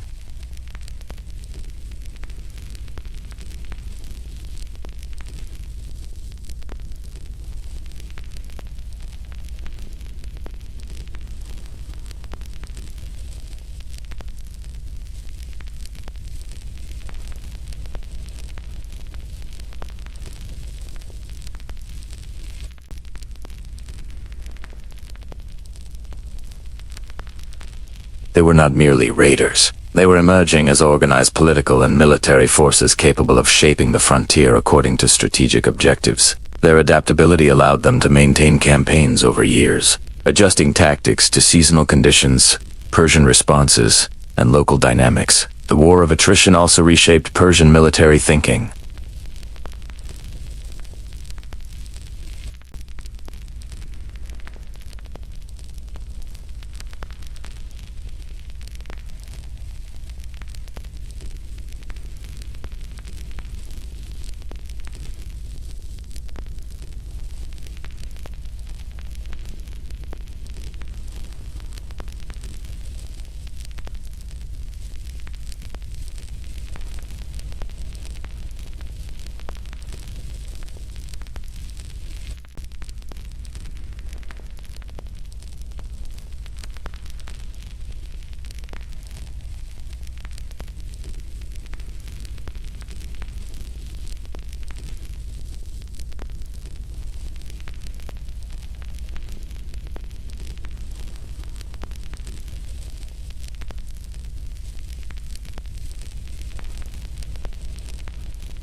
This ongoing strain reflected the cumulative impact of attrition, a slow but relentless erosion of the structures that had once ensured imperial cohesion. In summary, the Long War of Attrition was a defining phase of the 173-year conflict.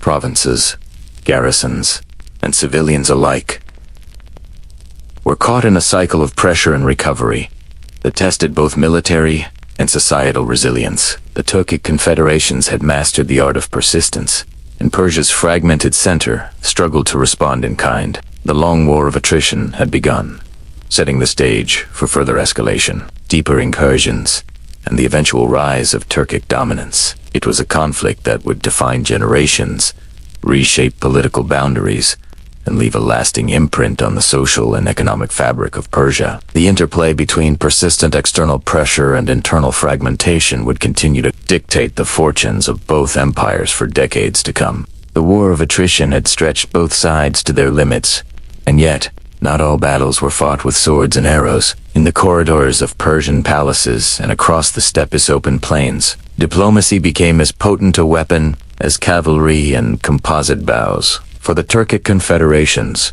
conquest was not merely a matter of force, it was a delicate negotiation of alliances, promises, and intimidation. For Persia, survival often depended on subtle maneuvering, marriage arrangements, and the management of intrigue that could either secure safety or hasten ruin. Persian rulers, faced with the repeated onslaught of mobile steppe forces, recognized the limits of military response. Governors sent envoys to negotiate truces, offering tribute, hostages, or marriage alliances to secure temporary peace. These agreements were pragmatic, often forged out of necessity, and reflected a fundamental awareness. The steppe was a formidable power, and cooperation, when possible, could preserve provinces from destruction. Yet diplomacy in this era was fraught with uncertainty. Steppe leaders were skilled negotiators, often leveraging threats to extract maximum advantage. A truce could be broken if conditions changed. An alliance could turn against the Persians if the balance of power shifted. Marriage became a tool of political strategy. Persian nobles arranged unions with Turkic leaders, sometimes reluctantly, to secure loyalty or temper aggression. Children of prominent families were promised an alliance, cementing temporary bonds between communities that had long been enemies. These marriages were not merely symbolic, they were a calculated means of creating vested interests in peace, signaling commitment, and demonstrating the blending of diplomacy with social obligation. Yet even these bonds were fragile, subject to betrayal, shifting loyalties, and the unpredictable ambitions of steppe commanders. Steppe leaders understood the value of perception as much as reality. Diplomacy was often wielded to sow confusion within Persian courts, exploiting rivalries and regional divisions. Envoys arrived bearing gifts and proposals, speaking of friendship and shared benefit, while scouts and cavalry prepared for rapid incursions should negotiations fail. This dual approach, mixing charm with threat, kept Persian governors off balance. Decisions had to be made quickly, often with incomplete information, and mistakes could prove fatal. The art of diplomacy became inseparable from the art of war. Persian courts themselves were rife with intrigue. Regional dynasts competed for influence, local governors maneuvered for advantage, and central authorities struggled to impose coherent strategy across a fractured landscape. In this environment, the arrival of Turkic envoys was both an opportunity and a danger.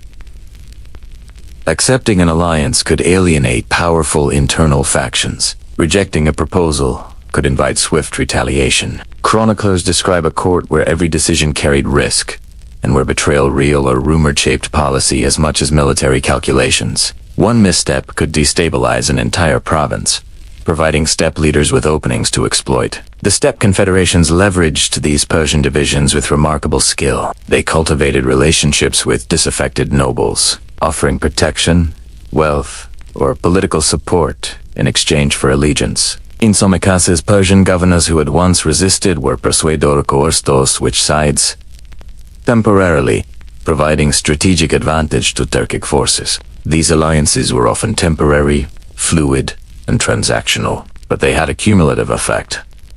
They weakened the coherence of Persian defense and created networks of influence that extended deep into previously secure regions. Hostage exchanges were another dimension of this diplomacy. Noble children, heirs, and relatives were sent to steppe courts to guarantee compliance with agreements. These hostages were often treated well, learning the language, culture, and customs of their captors. Yet they remained instruments of political leverage. Families and local authorities negotiated with care, balancing survival with honor, and often faced impossible moral choices. Chroniclers recount the anxiety, heartbreak, and sometimes the pragmatic acceptance that defined these arrangements, underscoring the human cost of strategic diplomacy in a time of unending conflict. The Turkic approach to negotiation was sophisticated. Leaders understood that the mere threat of force, when combined with strategic alliances and hostages, could achieve objectives without the cost of battle. They cultivated reputations for fairness with allies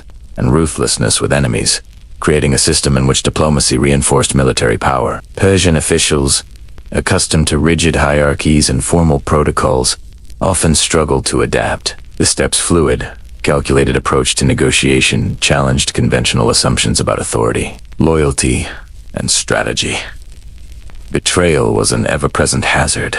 Factions within Persian courts sometimes sought advantage by secretly negotiating with steppe leaders, undermining central authority to protect personal interests. Likewise, Turkic commanders occasionally broke promises when the balance of power shifted or when immediate gains were more valuable than long-term alliance. The fluidity of loyalty created an atmosphere of perpetual tension, where trust was rare and every decision weighed heavily. Chroniclers describe envoys arriving under banners of peace, only 4 cities to be sacked.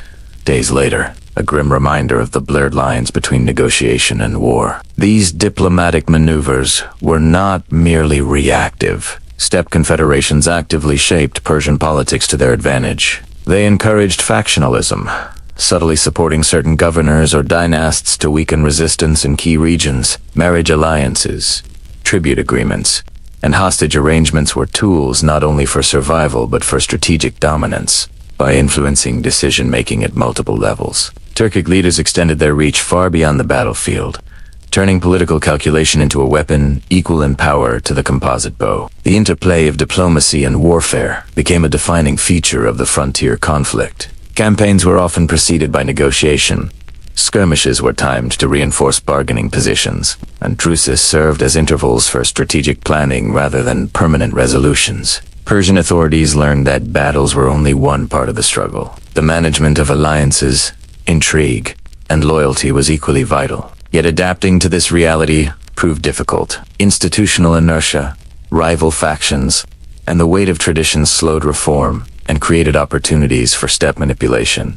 Cultural exchange emerged, even under these tense conditions. Hostages, envoys, and intermarriage facilitated a slow transmission of customs, language, and administrative practices. Persian officials gained exposure to steppe organization, while Turkic leaders learned the complexities of city administration, tribute systems, and long-term governance. This blending of knowledge, though born of conflict, laid the groundwork for deeper integration in later decades, foreshadowing the eventual transformation of Persian society under Turkic influence. The cumulative effect of diplomacy, marriage, and betrayal reshaped the frontier landscape. Provinces were no longer secure simply because of walls or garrisons. Survival depended on negotiation, strategic concession, and the careful management of relationships with both steppe leaders and neighboring Persian authorities. Loyalties were fluid, agreements temporary, and the boundaries of influence constantly shifting. Steppe confederations,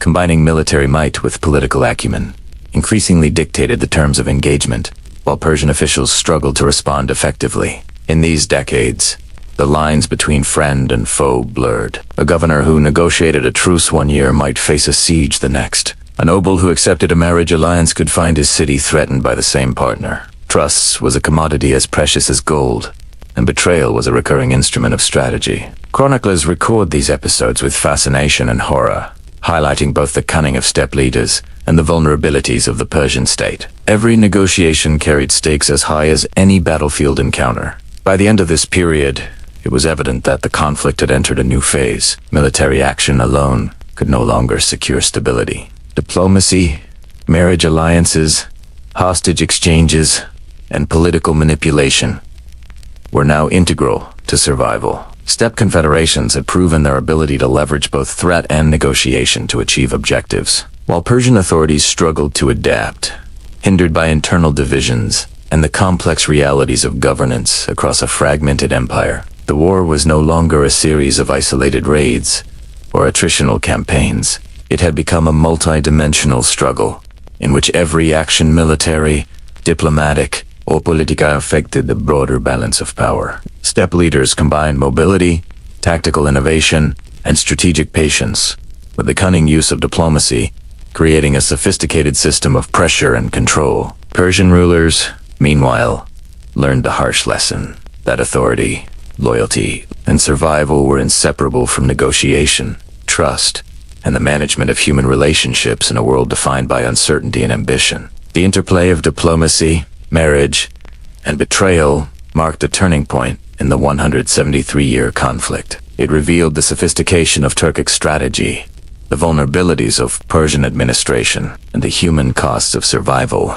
in a world where allegiances could shift overnight. The frontier had become a theater, not only of war but of political calculation, where skillful negotiation could save lives, expand influence, or precipitate disaster. The lessons of this era would resonate throughout the remainder of the conflict, shaping the strategies, alliances, and outcomes that defined the centuries-long struggle between Persia and the Turkic steppe. By the time the War of Attrition and the cycles of diplomacy had settled into routine, an entire generation of Persians had been born into a world defined by conflict. The frontier was no longer a distant line marked on maps. It was a lived, palpable reality, touching every village, town, and caravan along the northeastern and eastern approaches to the plateau. From the farmers in fertile valleys to herders on rolling hills, daily existence was inseparable from the rhythms of war, tribute, and displacement. Farmers faced uncertainty with every planting season. Fields could be destroyed by raiding parties, crops seized as tribute, and irrigation systems sabotaged or abandoned in flight. Families labored with the knowledge that survival required not just skill, but vigilance and luck. Grain stores were hidden in pits, livestock dispersed across hills, and children taught early to recognize the signs of approaching raids. For these communities, the war was omnipresent, a quiet, persistent force shaping every decision, every movement, every hope for the future. Craftsmen and artisans experienced the ripple effects differently, yet no less profoundly. Markets were irregular, trade routes unsafe, and commissions unpredictable. Metalworkers, carpenters, and weavers faced fluctuations in demand. As cities paid tribute to maintain peace or diverted resources to fortifications instead of luxury goods. Even simple transactions could be disrupted by banditry, taxation,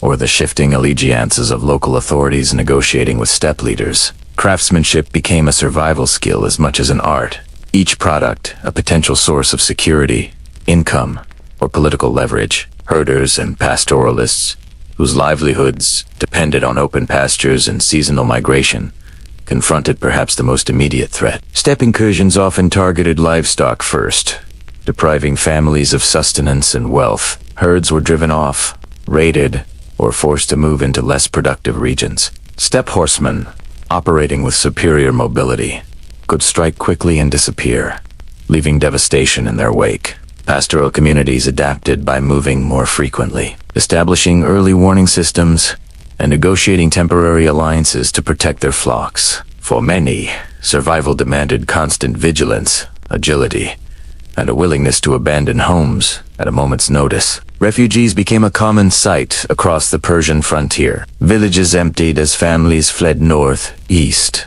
or toward fortified towns. Caravans of displaced people, often carrying whatever possessions could be carried, moved along difficult terrain in search of safety. Chroniclers note the trails of these migrations: children weeping, livestock straggling, and elders making agonizing decisions about which routes promised survival. Refugees brought with them stories of raids, negotiation, and betrayal, transmitting lessons learned in the crucible of repeated incursions. Their journeys shaped the demographic, cultural, and economic landscape, redistributing populations in patterns that would influence Persia for generations. For those who remained, war became the constant backdrop of life. Children were raised to recognize the signs of mounted scouts, the direction of winds carrying the smoke of burning villages, and the sound of drums or horns signaling approaching forces. Education blended survival skills with literacy and religious instruction, often focused on moral guidance,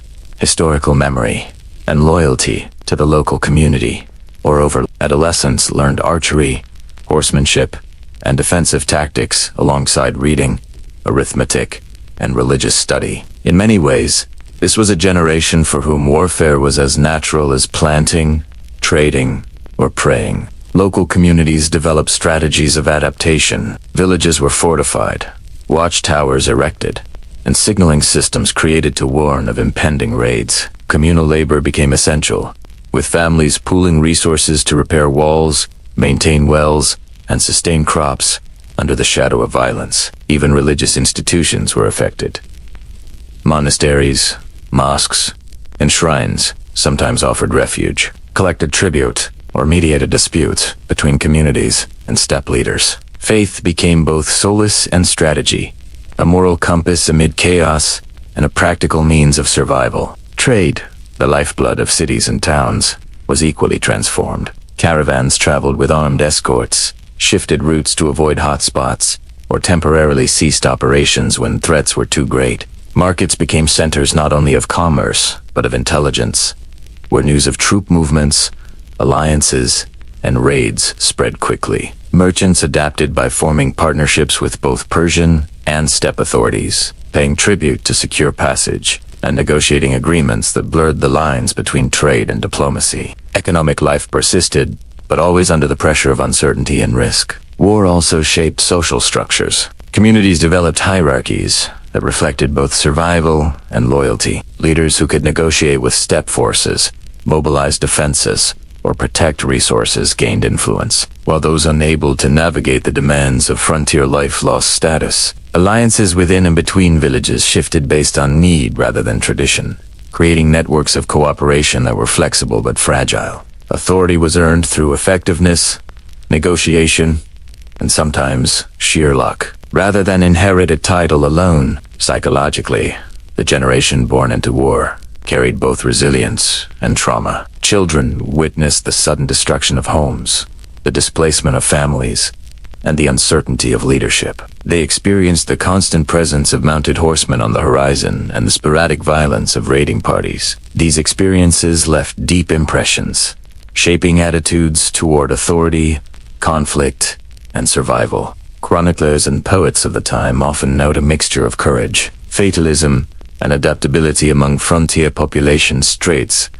essential for navigating a life inseparable from conflict. For steppe leaders, the emergence of this war-born generation presented both challenge and opportunity. Populations accustomed to raids, tribute, and negotiation could be manipulated politically, recruited into auxiliary forces, or persuaded to align with Turkic interests for survival. Children raised under constant threat became experienced in frontier strategies, alert to movement, and aware of the patterns of steppe incursion. Over decades, these war-born cohorts would play roles as soldiers, administrators, and intermediaries in the unfolding struggle, bridging the gap between Persian authority and steppe influence. The long-term impact of this generational experience was profound. Cultural memory, folklore, and historical consciousness were shaped by continuous conflict. Stories of raids, heroism, betrayal, and survival became central to local identity. Families transmitted strategies for evasion, negotiation, and endurance. Skills learned in youth horsemanship, archery, vigilance, and diplomacy were carried into adulthood, ensuring that war's imprint extended beyond immediate survival. This generation, forged in the crucible of attrition, would define Persian frontier life for decades to come. By mid-century, frontier communities had developed a rhythm of existence that intertwined daily life with the realities of conflict. Seasonal campaigns dictated agricultural cycles, trade patterns, and religious observances. Refugee movements became integrated into local economies, supplying labor, information, and occasionally recruits.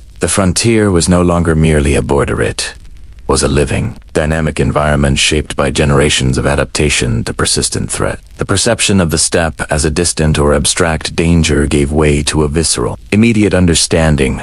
War was everywhere, and survival depended on constant awareness, resourcefulness, and flexibility. This era also fostered resilience in unexpected ways. Communities learned to improvise defenses, cultivate intelligence networks, and negotiate with a range of authorities. Artisans and merchants adapted to shifting markets, integrating both Persian and steppe demands. Families preserved continuity despite displacement, creating social cohesion that endured through repeated upheaval. The human capacity to endure, adapt, and maintain culture under pressure became as important a force as any army or alliance. Yet, even as resilience grew, so did fatigue and frustration. Chroniclers frequently lament the endless cycles of raids, tribute, and negotiation. Stories of burned villages, lost livestock, and disrupted lives filled letters, poems, and histories. Adults and children alike carried the weight of ongoing violence, and the frontier was suffused with a sense of inevitability. Conflict would not end in a single generation, nor through a single victory. For the war-born generation, peace was a fleeting interlude rather than a permanent condition. By the close of this period, the frontier had become a world unto itself. Life was structured around defense, negotiation, and survival. Yet it was also vibrant with commerce, craftsmanship, and cultural exchange. Refugees and displaced communities created new networks of influence, while local leaders honed political and military skills out of necessity. War was both the environment and the teacher, shaping values, relationships, and strategies that would endure for decades. The generation born into conflict would carry forward not only the scars, but the knowledge and adaptability that defined frontier life. In sum, the first half-century of sustained conflict had produced a generation for whom war was normal. Negotiation was survival, and mobility and vigilance were essential skills. Families, craftsmen, and herders adapted to cycles of threat and resilience, learning to navigate the complex interplay of tribute, diplomacy, and raiding. The frontier was no longer a distant line, but a lived reality, and the experiences of this generation would echo through the remaining decades of the 173-year conflict. The human dimension of this long struggle's endurance, trauma, and adaptability was as decisive in shaping history as the battles themselves.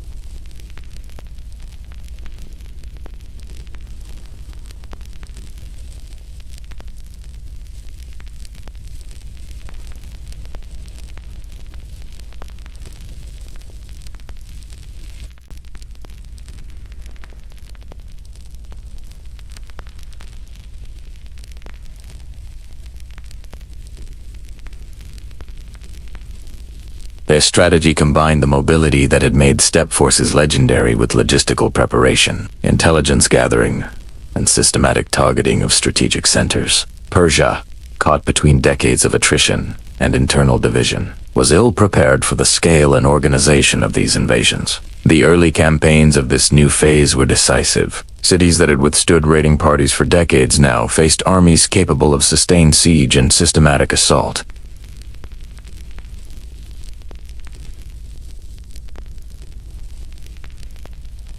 Tactics that had worked for decades, fortifying walls, dispersing troops, or relying on local militia proved inadequate against highly coordinated, numerically superior forces that could strike rapidly, encircle defenders, and exploit weak points.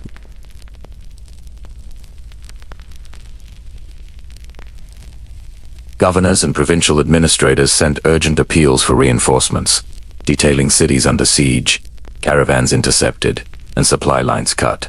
Yet the central authority, weakened by years of internal division, could not respond with the decisiveness required.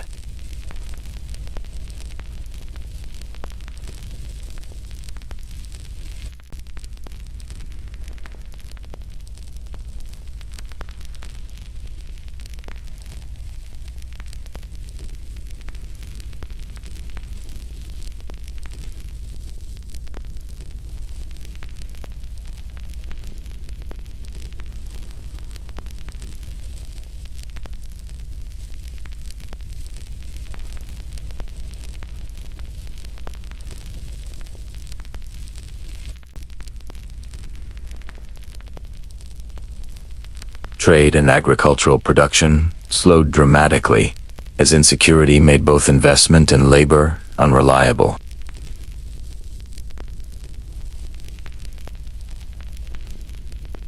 This turning point was marked not only by military superiority, but by psychological dominance. Steppe commanders understood the effect of large-scale movement on morale. Entire regions, seeing massive armies approaching, surrendered without resistance. Communities that had survived decades of raiding now faced an existential threat. Their memories of past sieges, famine, and displacement compounded the fear induced by the sheer scale of the invasion. The shockwaves through Persian society were profound, creating a climate in which obedience, flight, or negotiation became the default response. Persian counterattacks, though sometimes valiant, repeatedly failed to stabilize the frontier. Smaller, localized efforts to repel invaders could not contend with the coordinated mobility and concentration of steppe forces. Cavalry, archery, and rapid encirclement tactics overwhelmed traditional infantry formations and fortress defenses.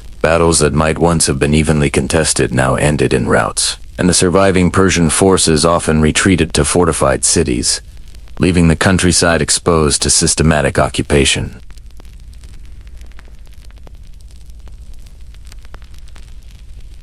These invasions also accelerated the migration of refugees and displaced populations. Villages emptied as families fled ahead of advancing armies, seeking safety in more defensible regions or under the protection of local lords.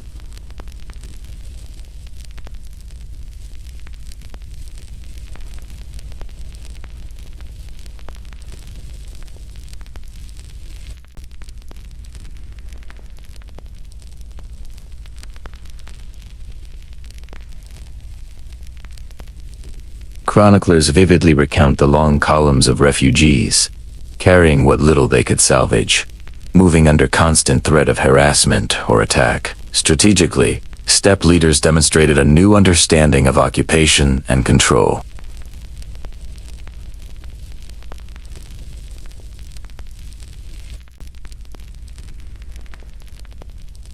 Garrisons were established in newly occupied towns, tribute systems formalized, and alliances with local leaders exploited to maintain order.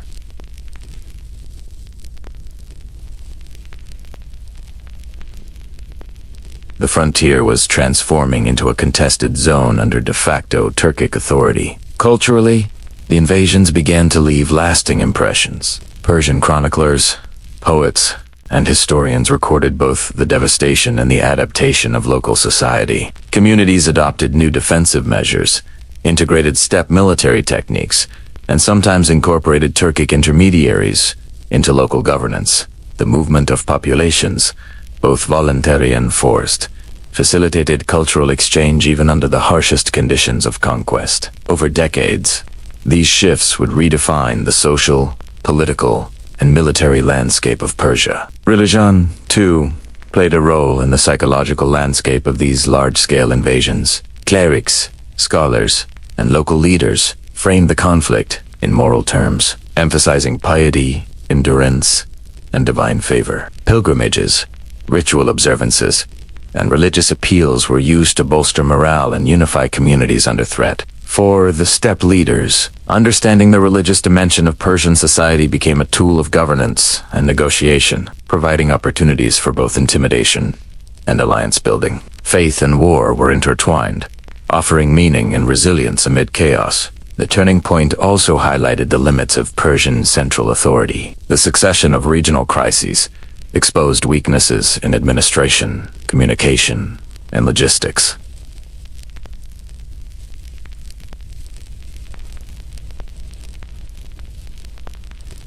Steppe leaders exploited these divisions, forming alliances with local powers, encouraging rivalries, and selectively supporting factions that would weaken overall resistance. The imperial center, already weakened by decades of attrition, could no longer enforce coherent policy across the frontier.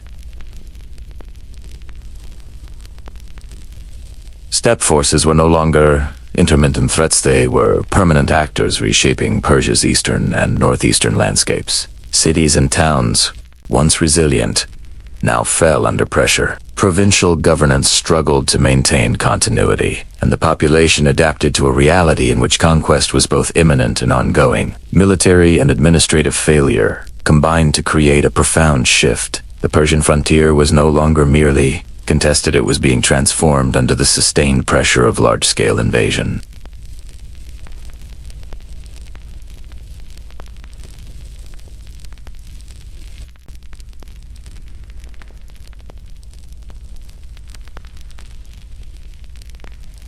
Refugees became integrated into new regions.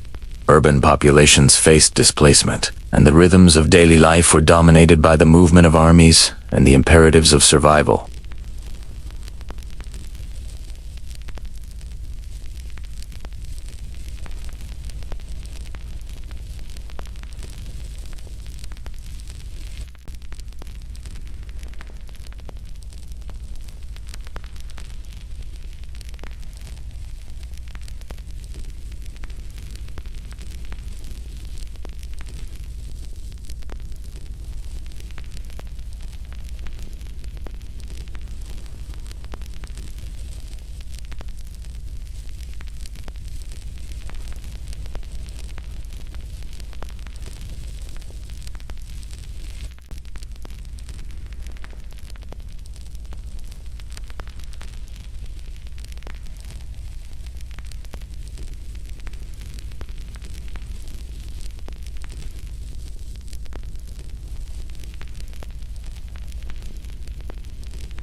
The frontier ceased to be merely a buffer or a contested border. It became a theater where the future of Persia itself was negotiated, fought for, and reshaped.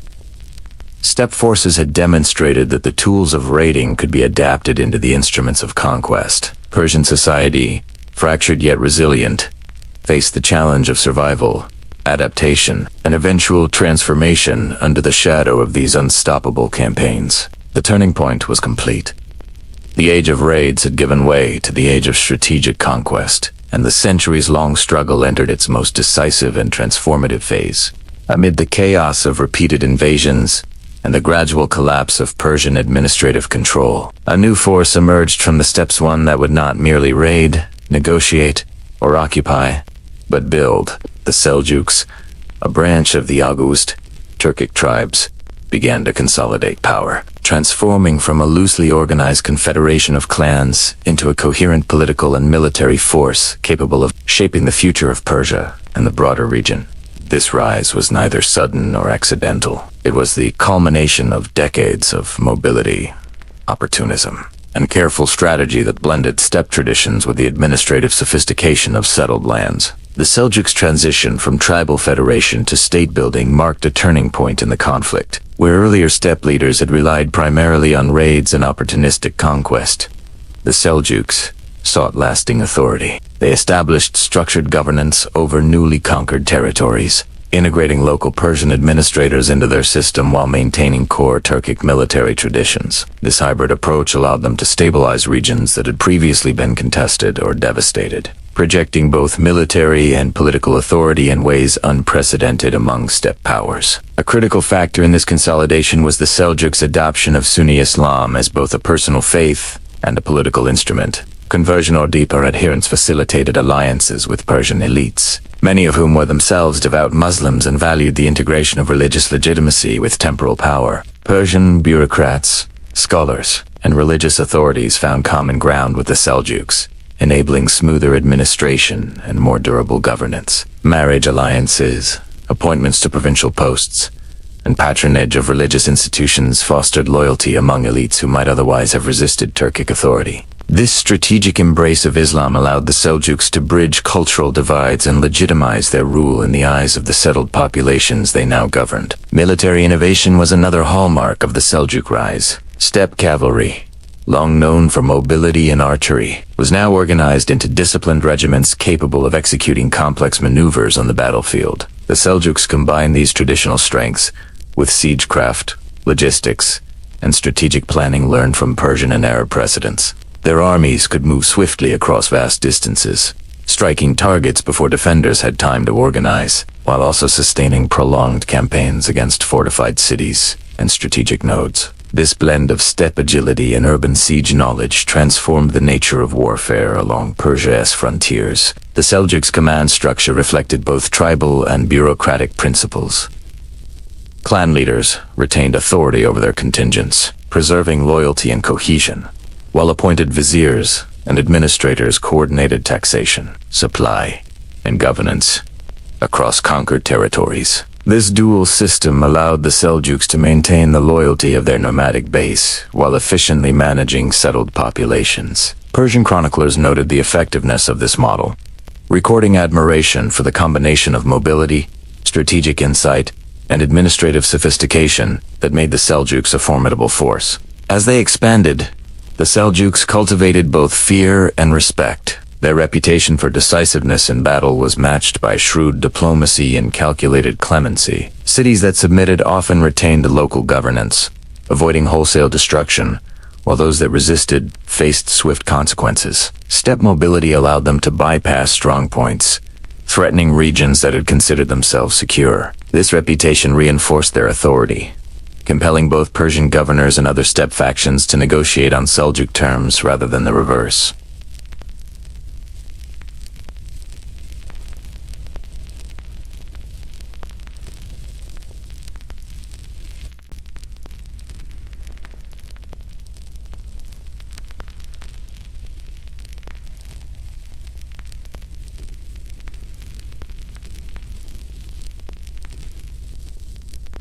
Chroniclers recount episodes of rebellion, negotiation, and alliance in which Persian city-states tested the limits of Seljuk authority, only to find that military strength and political acumen were often inseparable in determining outcomes.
Their expansion was methodical, combining calculated military campaigns with alliances, marriages, and negotiations. Strongholds along trade routes, river valleys, and fortresses were secured, providing both revenue and logistical advantage. The balance of power shifted dramatically. Where the frontier had once been a zone of chaos, it became a region under the growing authority of a single, coherent, political and military power. The Seljuks' rise reshaped Persian military culture as well. Traditional infantry, city militias, and regional levies were challenged to adapt to the speed, archery, and tactical coordination of Seljuk cavalry. Military manuals and training began to reflect these changes, as Persian commanders sought to integrate lessons learned from steppe warfare into existing defensive systems. Over time, this created a reciprocal evolution. The battlefield became a space of constant adaptation, blending steppe tactics with settled traditions and forcing innovations in command, logistics, and fortification. By mid-century, the Seljuks had moved from a powerful tribal confederation to the architects of a new political order. Their control over key cities, fertile regions, and strategic trade routes allowed them to consolidate revenue, sustain large armies, and influence Persian elites. Their adoption of Islam, coupled with diplomatic skill and military prowess, provided legitimacy and stability that had eluded previous steppe invaders. The frontier, once a contested space of raids and attrition, was now being transformed into the foundation of a durable state capable of projecting authority across Persia and beyond. This transformation had profound implications for the remaining decades of conflict. The Seljuks were no longer temporary conquerors, but enduring actors capable of shaping the strategic, political, and cultural landscape of the region.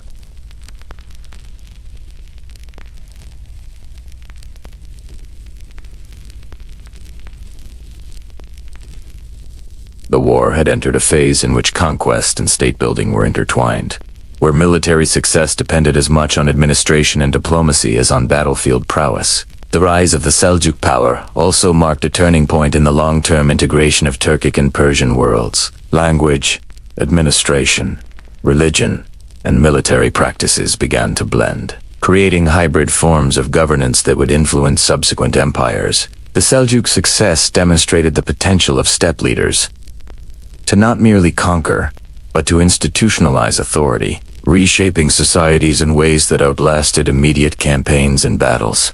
Intisan say that a rise was both an endpoint of decades of frontier conflict and a beginning for a new era in Persian and Middle Eastern history. The Seljuks' example underscored a broader lesson of the 173-year struggle. Enduring authority required more than raids, tribute, or temporary alliances. It required strategic vision, administrative sophistication, cultural adaptation, and the ability to integrate diverse populations under a coherent political framework. The frontier, once a chaotic buffer, had become a proving ground for the combination of steppe dynamism and Persian institutional knowledge. The Seljuks' emergence as a ruling power was a defining moment, demonstrating how conquest could evolve into durable governance. By the end of this period, the Seljuks had established themselves as the dominant power along Persia's northeastern and eastern frontiers. Their rise reshaped military, political, and cultural realities, providing both a stabilizing force and a source of continued tension. The generation born into war now faced a new challenge, adapting to a ruling authority that combined the ferocity of the steppe with the permanence of state-building. The frontier was no longer merely a zone of survival, it had become a space of opportunity, negotiation, and lasting transformation under the Seljuk shadow.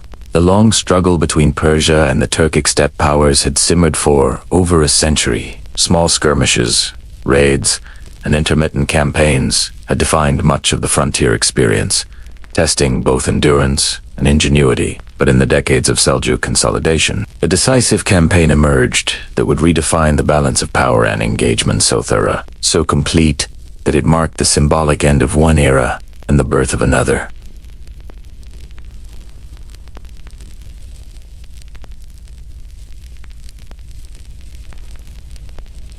The stage was set along the northeastern approaches to the Persian plateau, where fertile valleys met the rolling expanses of steppe and desert. Persian forces, still relying on traditional infantry formations, fortified cities, and regional levies, faced an opponent shaped by decades of mobility, coordination, and strategic innovation.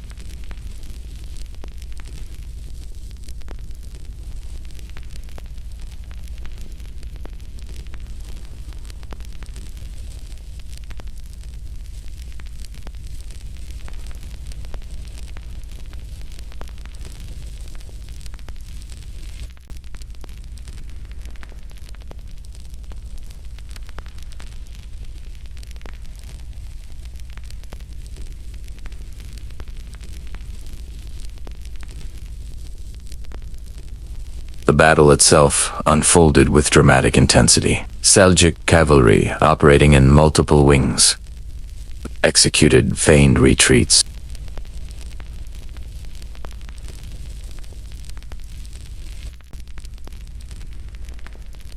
Horse archers rained arrows on advancing infantry, exploiting gaps and weaknesses in coordination. Persian commanders, unfamiliar with the combination of mobility and psychological warfare employed by the Seljuks, struggled to respond.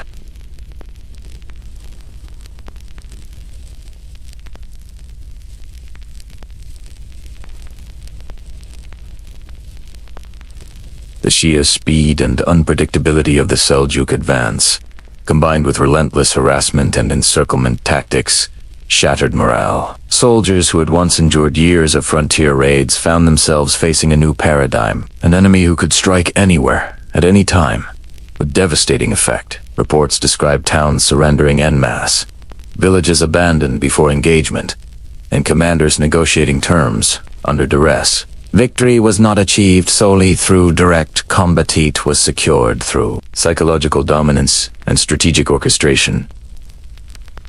The aftermath of the battle was profound. Persian resistance along the northeastern frontier collapsed in key regions. Cities that had once been bastions of defensive strategy were forced to pay tribute, submit to Seljuk governors, or endure occupation. The administrative framework that had governed frontier provinces faltered under the combined pressure of military defeat and political dislocation. Local officials, unable to coordinate reinforcements or maintain control, either fled, defected, or negotiated survival on terms dictated by Seljuk authority. The balance of power had shifted decisively. This campaign also marked the symbolic end of an era. For centuries, Persia had relied on a combination of fortifications, heavy infantry, and local alliances to maintain a fragile sovereignty along its frontiers. These methods, effective against small-scale raids or isolated invasions, were insufficient against a coordinated, mobile, and strategically adept power.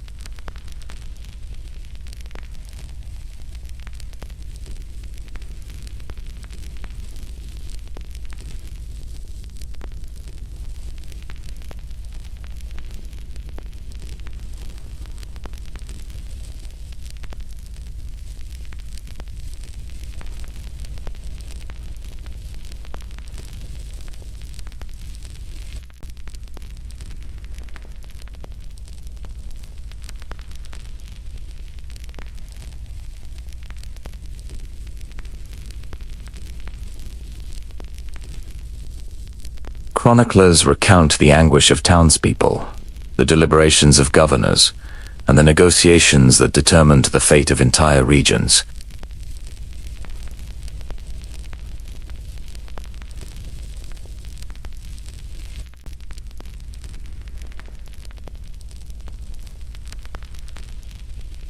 Persian elites, who aligned with Seljuk authority, were able to retain status, influence, and property. Local governance, though subordinated, continued under new auspices. Refugee populations established semi-permanent settlements in safer areas, often contributing labor, trade, and knowledge to host communities. This interplay of conquest, adaptation, and continuity illustrates the complexity of frontier life.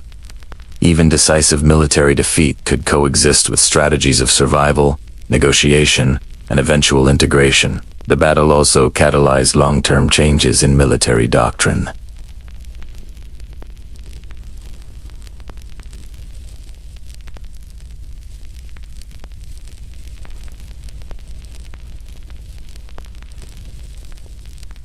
Fortifications were redesigned to withstand rapid cavalry assaults. Reconnaissance and intelligence gathering became critical, and command structures were adapted to allow more responsive maneuvering.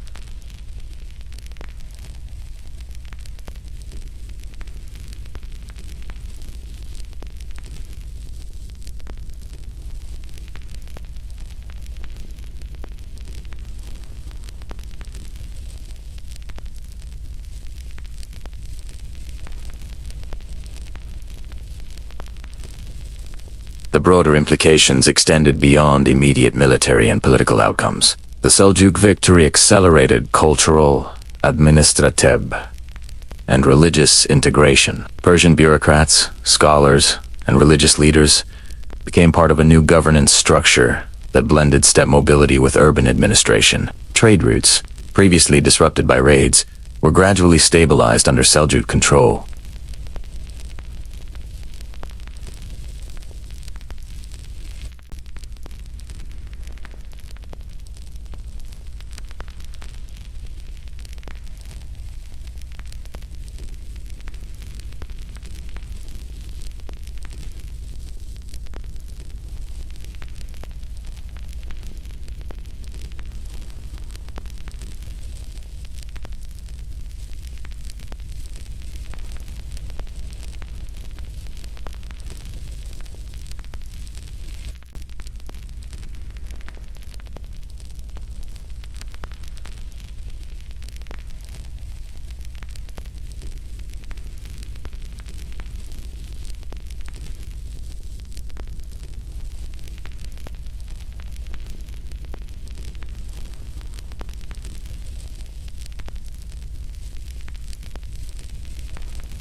It demonstrated that steppe forces, once feared for their raids, could evolve into a ruling power capable of strategic governance and long-term occupation.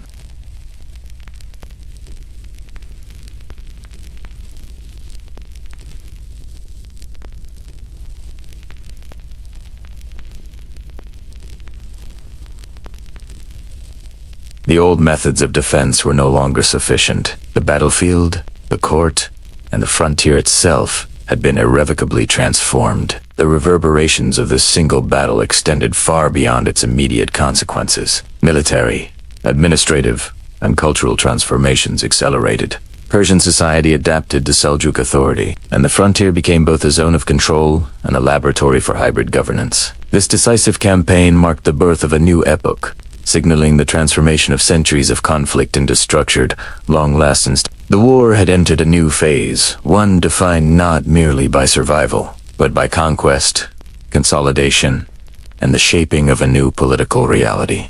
In the aftermath of the decisive Seljuk campaigns, the Persian world faced a transformation both swift and inexorable. The shockwaves of military defeat reverberated through courts, provinces, and villages alike. Dynasties that had endured 4 decades, some 4 centuries now, teetered on the brink of collapse. Political cohesion unraveled as central authority weakened. Regional warlords reassessed loyalties, and the populace confronted the grim realities of occupation, tribute, and the uncertainty of survival. What had once been a civilization defined by order, bureaucracy, and imperial continuity now faced fragmentation on a scale unseen in generations. In the imperial courts, the first signs of collapse were stark and immediate. Kings, sultans, and local rulers, confronted with Seljuk advances that outmatched their defensive capabilities, chose flight over confrontation. Palaces once bustling with administrative activity emptied as courtiers and advisors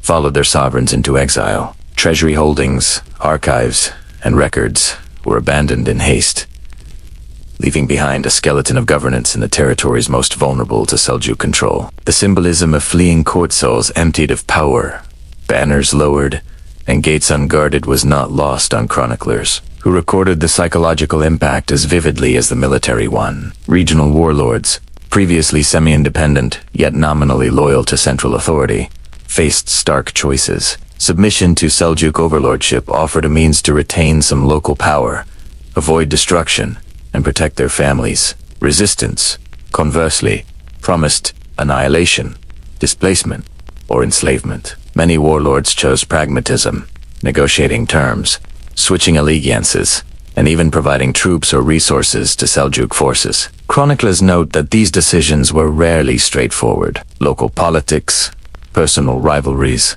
and fear intertwined to create shifting allegiances that further eroded the coherence of Persian dynastic authority. The collapse of centralized power had immediate consequences for administration and governance. Taxation systems faltered as regional authorities either defected, negotiated tribute with Seljuk commanders, or abandoned posts entirely. Legal structures weakened as judges and bureaucrats, unsure of the legitimacy of new rulers, hesitated in their duties or fled. Infrastructure, roads, irrigation systems, and urban centers suffered from neglect or deliberate targeting. Cities that had relied on centralized coordination for food supply, defense, and trade found themselves vulnerable to both the consequences of war and the disruption of daily life. The fragility of the Persian dynastic system became painfully evident. For the general populace, despair was profound. Villages were abandoned as families fled the advance of Seljuk armies. Markets slowed or disappeared altogether, and trade networks, previously a lifeline connecting distant regions, were interrupted. Refugees carried only what they could salvage, adding strain to host communities and exacerbating scarcity. Chroniclers of the time described long lines of displaced families,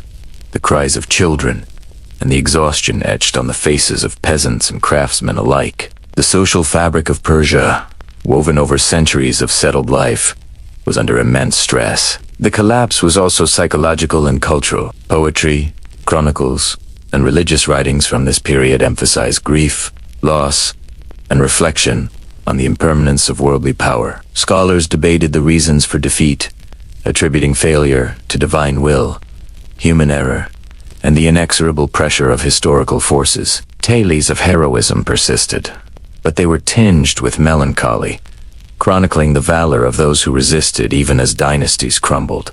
Memory, both personal and collective, became a repository for grief, serving as a record of societal endurance amid catastrophe. Some warlords attempted to exploit the chaos for personal gain, maneuvering between Seljuk authority and remaining Persian loyalty. These calculations often accelerated the collapse of dynastic coherence.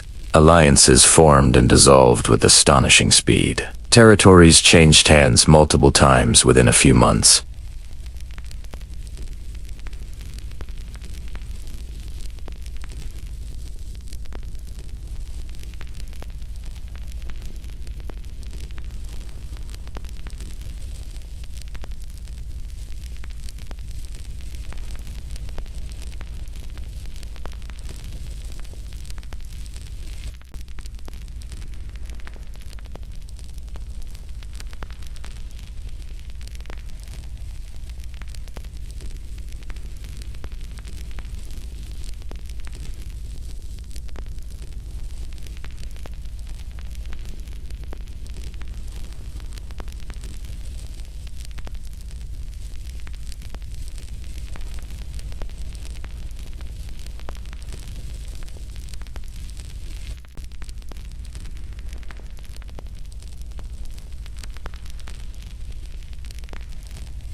Adaptation became a necessary survival strategy for both peasants and elites. Chroniclers often emphasize the emotional dimensions of this collapse. Reports describe kings mourning lost territories, families grieving displaced relatives, and communities lamenting the loss of cultural and civic identity. Poetry and literature of the era captured these feelings, transforming personal grief into collective memory. The collapse of Persian dynasties was not merely a political event. It was a societal trauma, a rupture in the continuity of civilization that touched every stratum of life. Yet even amid despair, resilience persisted. Local elites who negotiated survival under Seljuk authority retained some influence and were often instrumental in stabilizing regions. Communities that fled or adapted maintained agricultural production, artisanal skills, and urban networks. The collapse, though devastating, did not erase Persian cultural and administrative legacy. It transformed it,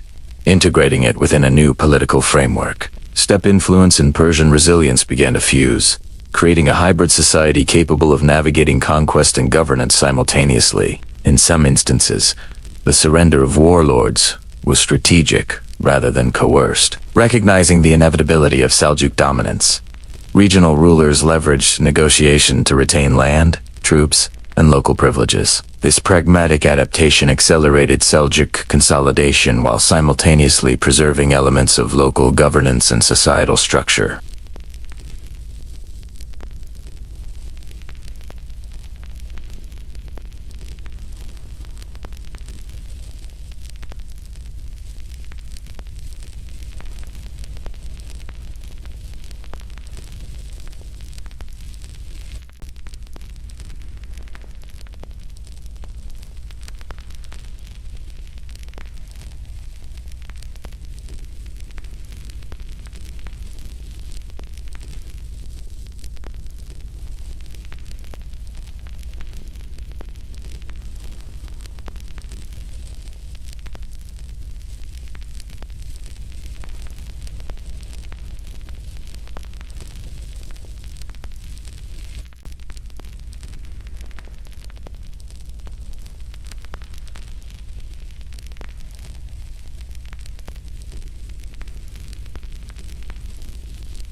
The collapse of dynasties was, paradoxically, also the foundation for a more enduring, if transformed, political order. The chronicles of this period convey both sorrow and pragmatism. The fall of kings and the surrender of warlords are recounted with meticulous detail, yet the narratives also celebrate survival, negotiation, and adaptation. Communities endured by finding new ways to live, work, and govern under the realities of conquest. The collapse of dynasties was catastrophic, yet it did not erase Persia's essence. It transformed it, embedding resilience, cultural continuity, and pragmatic governance into the new Seljuk-dominated order. Ultimately, this phase of history illustrates the interplay between military conquests, political strategy, and societal adaptation. The collapse of Persian dynasties demonstrates that power is both fragile and contingent, dependent on loyalty, administration, and the ability to respond to external pressures. Yet it also shows that culture, identity, and institutional knowledge endure, capable of surviving and integrating even amidst the upheaval of conquest. The stage was now set for the next phase of this long historical drama, in which the frontier and the former Persian heartlands would operate under a transformed order, shaped by both conquest and continuity.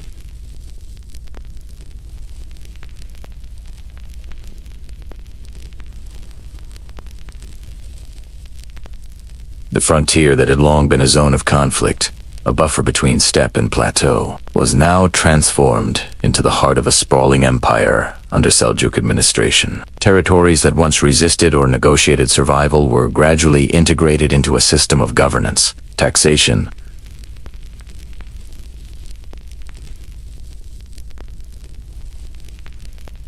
The first priority for the Seljuk rulers was the establishment of administrative control.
This combination of mobility, centralized planning, and integration of local forces allowed the Seljuks to consolidate control and suppress rebellion efficiently.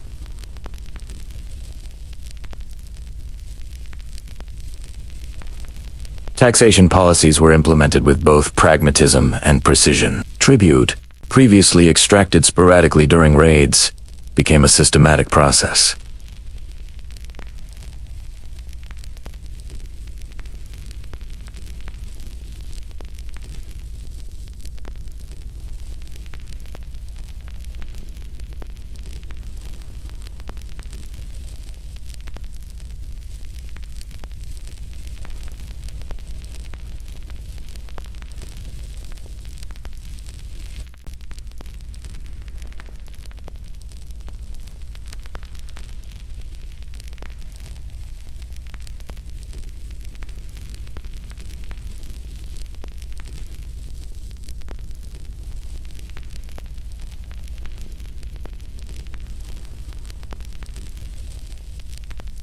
Cities like Nishapur, Rey, and Isfahan became centers of trade, scholarship, and culture, attracting artisans, merchants, scholars, and religious figures from across the empire.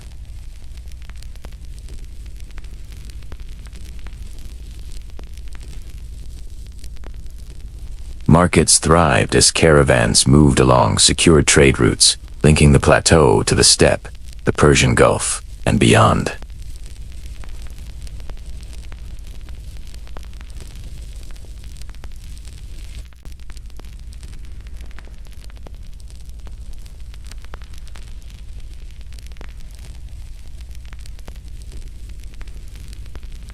Sunni Islam, already embraced by the Seljuks, became both a spiritual and political bridge between rulers and the largely Muslim Persian population.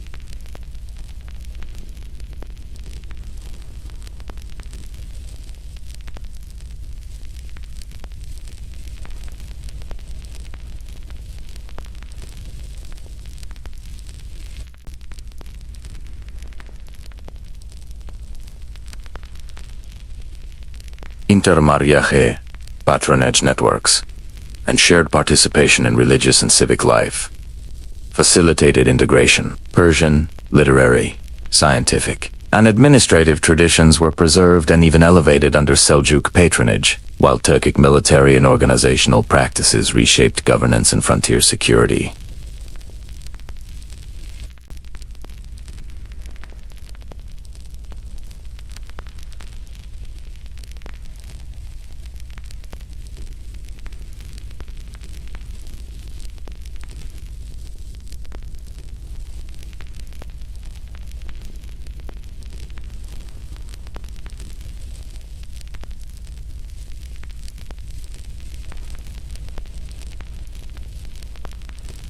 Local communities learned to navigate the demands of a dual authority: Persian administrative tradition and Turkic military oversight.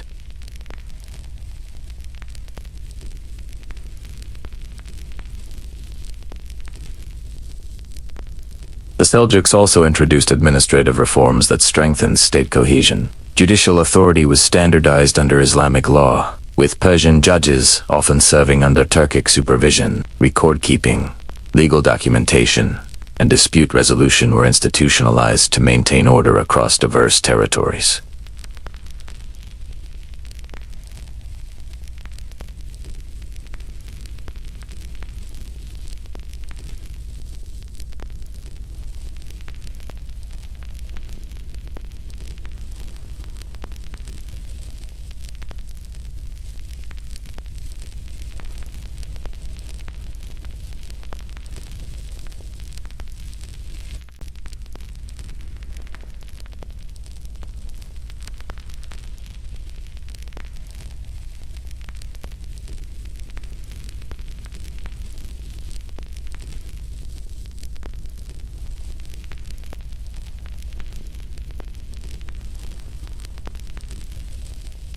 The frontier mentality, once a necessity of survival, became embedded in the broader social and political framework, influencing administration, culture, and daily routines. The Seljuks' consolidation also reshaped regional diplomacy.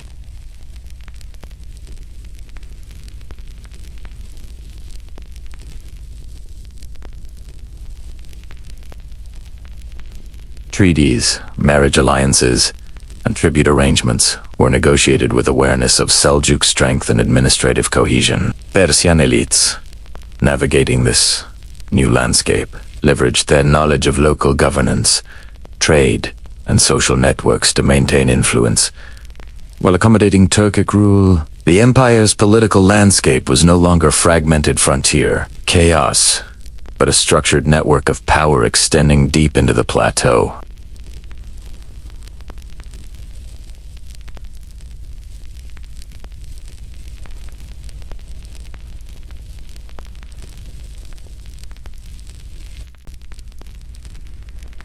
Scientific, literary, and administrative knowledge was preserved and often integrating Turkic, Persian, and Islamic elements.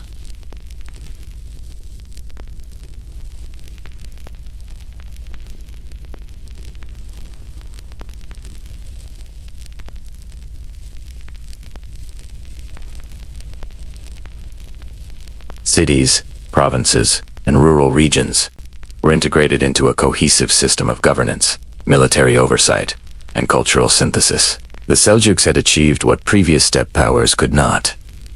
Not merely conquest, but sustainable administration, economic stability, and social integration.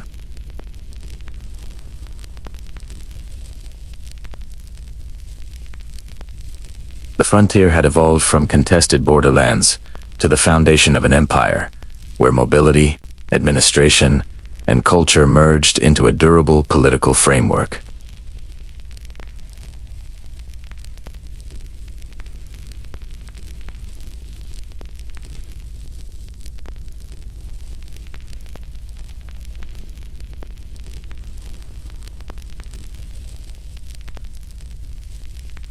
Persian traditions persisted within a new framework of Turkic authority, producing a hybrid civilization capable of enduring future challenges. This phase illustrates the remarkable capacity of both conquerors and conquered to adapt, integrate, and innovate. Turkic rulers brought mobility, strategic insight, and martial culture. Persian administrators contributed governance, scholarship, and urban expertise. Together, they created a durable system capable of sustaining empire across challenging terrain, diverse populations, and centuries of potential instability. The heartland of Persia, once vulnerable and fragmented, now stood as a testament to hybrid governance, cultural synthesis, and enduring resilience.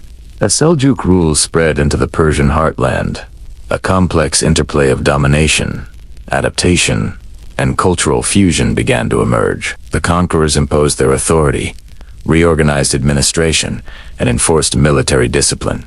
Yet they also depended on the expertise of the conquered. Persian scholars, bureaucrats, poets, and artisans became crucial intermediaries, guiding the new rulers in governance, culture, and societal integration. It was a period of paradox.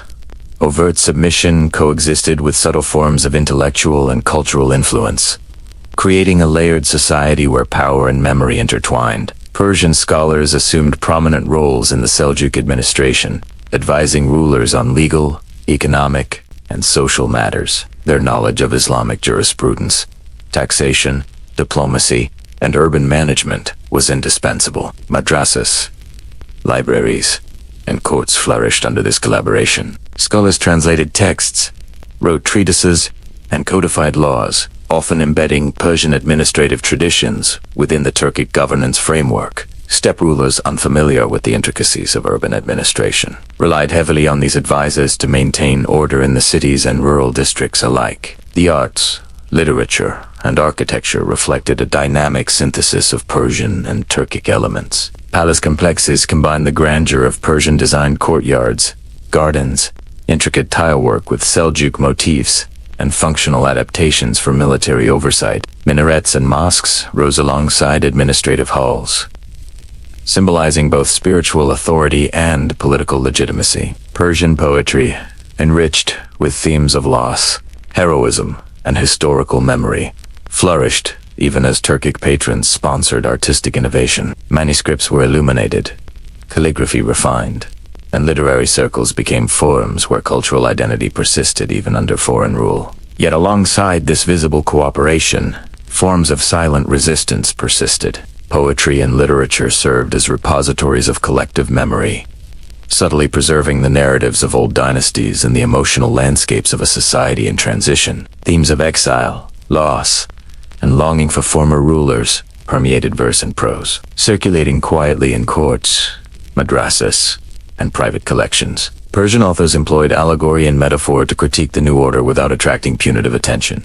These cultural expressions became a form of moral resistance, way to maintain identity, honor the past, and process the trauma of conquest. In rural communities, the patterns of adaptation and subtle resistance were equally evident. Farmers and artisans continued their work, maintaining local traditions, even as tax obligations and administrative oversight shifted. Folk tales, oral histories, and local customs preserved memories of the pre-Seljuk era, passed from one generation to the next. These cultural practices allowed communities to sustain continuity amid upheaval, balancing the demands of survival with the preservation of heritage. Even within a landscape dominated by Seljuk power, the rhythms of Persian rural life retained echoes of the old order. Urban centers, where cultural fusion was most visible, became sites of negotiation between continuity and change. Persian administrators ensured the functioning of markets, irrigation systems, and legal structures, while Seljuk officials oversaw military security and political control. Scholars,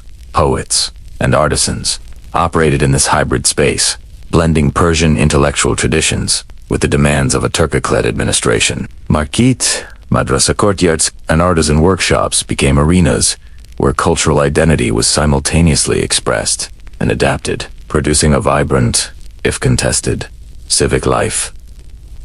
Architecture became a particularly striking medium of synthesis. Seljuk rulers adopted Persian techniques in masonry, decoration, and urban planning, while incorporating steppe sensibilities of mobility, fortification, and practical design. Cities were both administrative hubs and cultural showcases, reflecting the new reality. Turkic authority and structure, Persian sophistication and aesthetics. Palaces and mosques were not merely functional, they were statements of legitimacy, blending conquest with cultivated refinement. Visitors, merchants, and diplomats would encounter a cityscape that embodied the negotiated fusion of two worlds. Religious institutions continued to play a dual role, legitimizing Seljuk authority while preserving Persian intellectual traditions. Sunni Islamic orthodoxy, under Seljuk patronage, became the dominant framework, yet Persian scholars retained influence over interpretation, teaching, and jurisprudence. This duality allowed for integration while subtly maintaining elements of local identity. Sermons, legal decisions, and educational curricula were infused with Persian historical awareness, ensuring that the cultural memory of the old dynasties remained present even under new governance. Literature of the period often reflects the tension between collaboration and resistance. Epic poetry, chronicles, and moral treatises documented heroic deeds of past Persian rulers while embedding subtle critiques of Seljuk policies. Allegory and symbolism allowed writers to navigate censorship, expressing grief, longing, and moral reflection without direct confrontation. Through these literary channels, Persian society retained a sense of continuity, transmitting values, knowledge, and historical consciousness across generations. The written word became a sanctuary for memory in a transformed world. Artisans contributed to this cultural fusion through craft, design, and material production. Metalwork, ceramics, textiles, and bookbinding combined Persian technical mastery with Turkic stylistic preferences. Workshops in urban centers became hubs of collaboration, where skill and patronage intersected. Artistic production was not merely decorative, it was also political, signaling legitimacy, sophistication, and continuity. Persian artisans adapted to new patrons while embedding traditional motifs, ensuring that the cultural imprint of pre-Seljuk Persia endured. Education and intellectual exchange were central to this process. Madrasas served both as centers of Islamic learning and repositories of Persian scholarship. Students studied law, theology, literature, and administration, bridging steppe and plateau cultures. Persian intellectual traditions shaped curricula, while Seljuk rulers ensured institutional stability. This intellectual fusion produced a generation conversant in both steppe pragmatism and Persian sophistication, capable of navigating a complex socio-political landscape. Despite the overt presence of Seljuk authority, quiet resistance persisted at every level of society. Poetry commemorated fallen dynasties. Folktales remembered heroic figures. Rituals preserved a local identity. Persian culture did not vanish.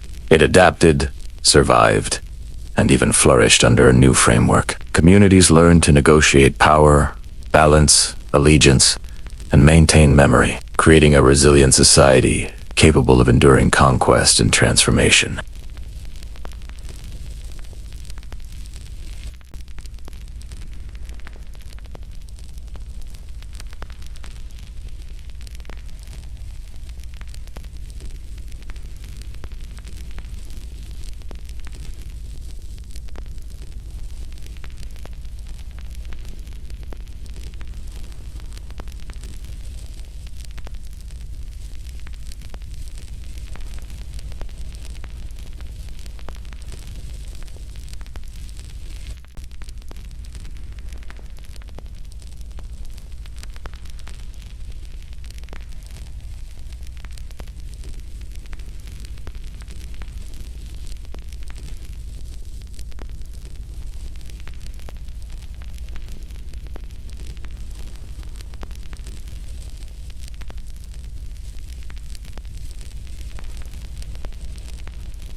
The frontier between domination and continuity had shifted from battlefield to court, from field to library, and from mosque to marketplace. In essence, the Seljuk period in Persia exemplifies the duality of conquest.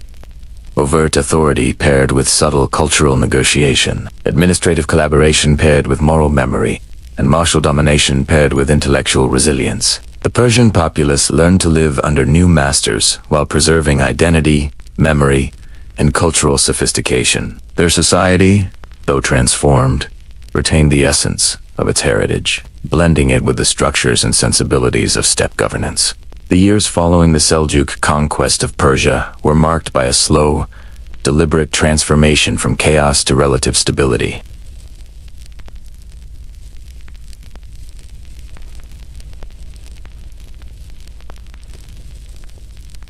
The shift was neither immediate nor uniform. Pockets of unrest persisted.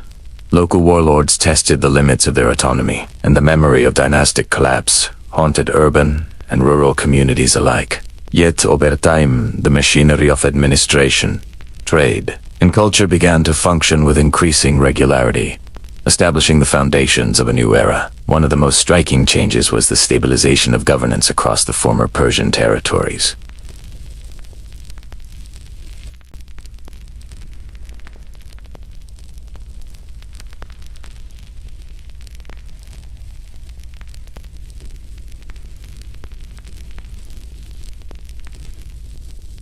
Cities became administrative hubs where governors, jurists, and military officials coordinated governance, tax collection, and security.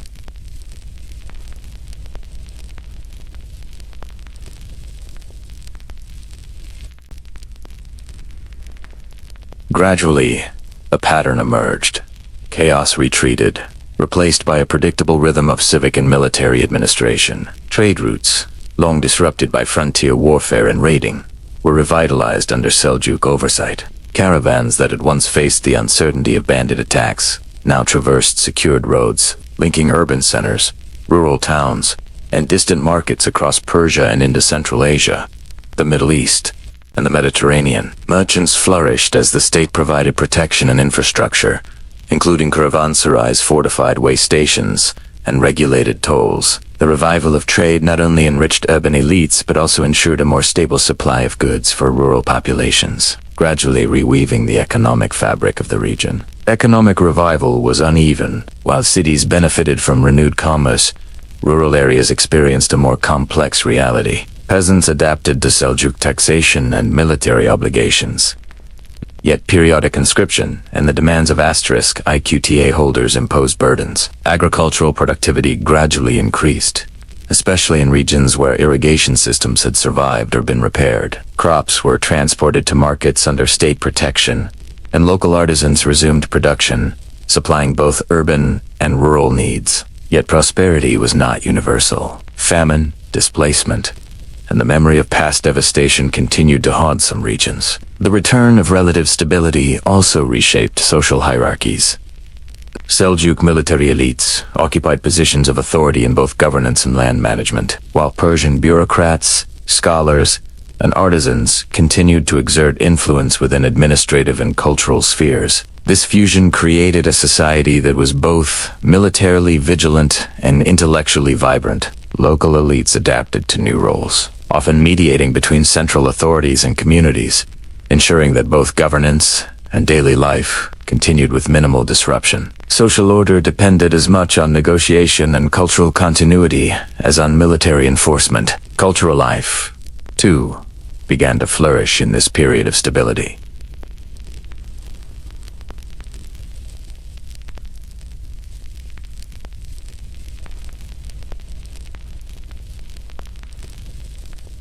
Madrasas educated new generations in law, theology, and administration.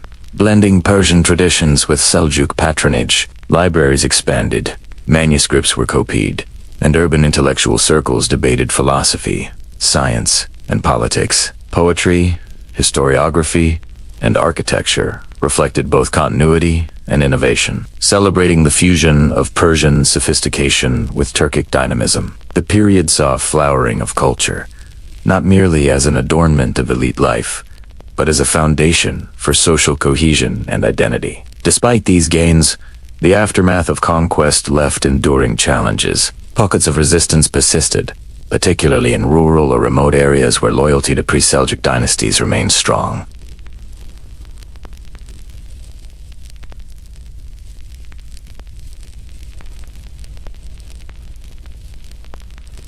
These forms of subtle defiance required constant negotiation and occasional suppression, highlighting that stability was a negotiated achievement rather than an absolute reality. The Seljuks had to balance authority with pragmatism, integrating conquered populations without extinguishing their identity.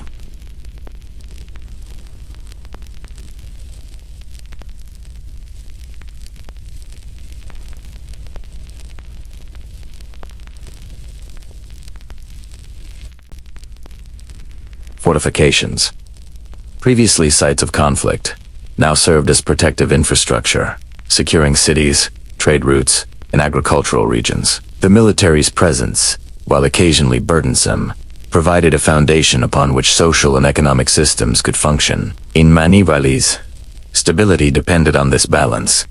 Military power ensured security, while administrative and cultural structures maintained continuity. Religion played a central role in legitimizing and consolidating authority. Sunni Islamic institutions, supported by Seljuk rulers, became focal points of education, law, and social life. Persian scholars and clerics retained influence, ensuring that religious and intellectual traditions continued, even as political authority shifted.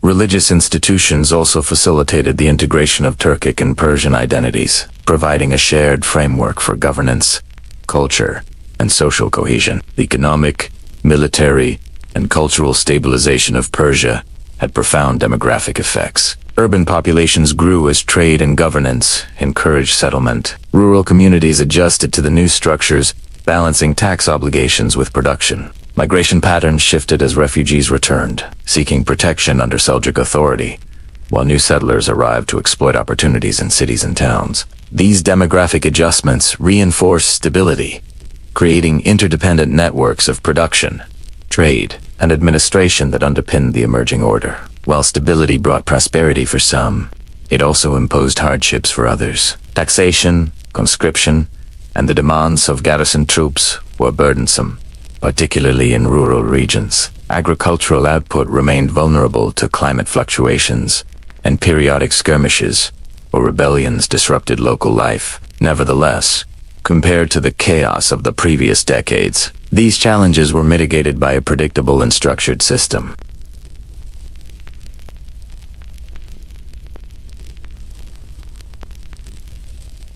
The revival of trade, culture, and administration created a sense of momentum. Cities like Nishapur, Rey, and Isfahan became thriving centers of commerce, scholarship, and artistry. Caravan routes connected Persia to Central Asia, the Middle East, and beyond, facilitating not only economic exchange but also intellectual and cultural interactions. Artisans, merchants, and scholars contributed to a vibrant public life, while administrators and military officers ensured order. The stability achieved in this period laid the groundwork for long-term prosperity, even as the memory of conquest remained vivid in collective consciousness.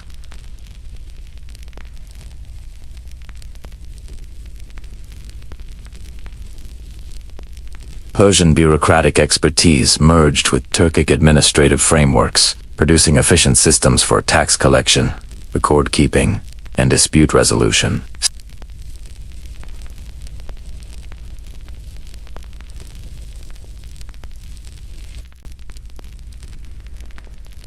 These systems ensured that the conquest's initial disruption transformed into a durable framework for governance. By the end of this phase, the former Persian territories had transitioned from fragmented chaos to structured stability.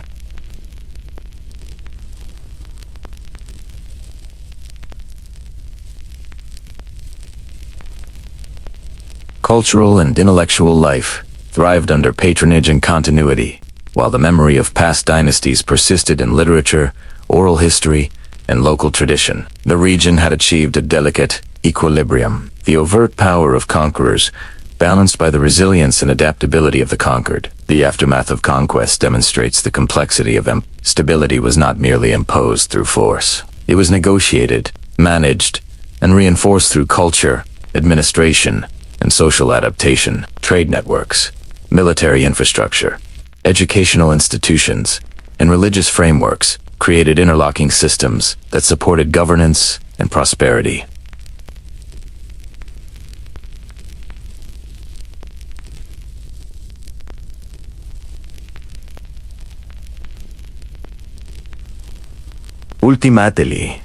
Ultimately, the transformation from chaos to stability illustrates the duality of conquest. Destruction followed by displacement, followed by integration. Fear, followed by opportunity.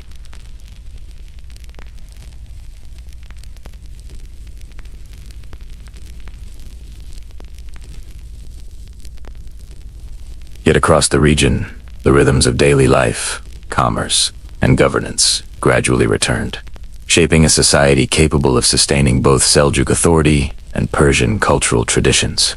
By the early decades of Seljuk consolidation, a remarkable transformation was taking place not on the battlefield, nor in the corridors of power, but within the minds and lives of a new generation. The children of Turkic elites, born into Persia, yet heirs to steppe traditions, were raised under the guidance of Persian educators, scholars, and courtly tutors. The fierce memories of frontier raids, border skirmishes, and dynastic collapse were increasingly filtered through stories, allegories, and selective histories rather than lived experience. In their formative years, the old boundaries, the limits between steppe and plateau, conqueror and conquered, chaos and civilization began to blur, giving rise to a generation that understood the world differently from those who had fought for it.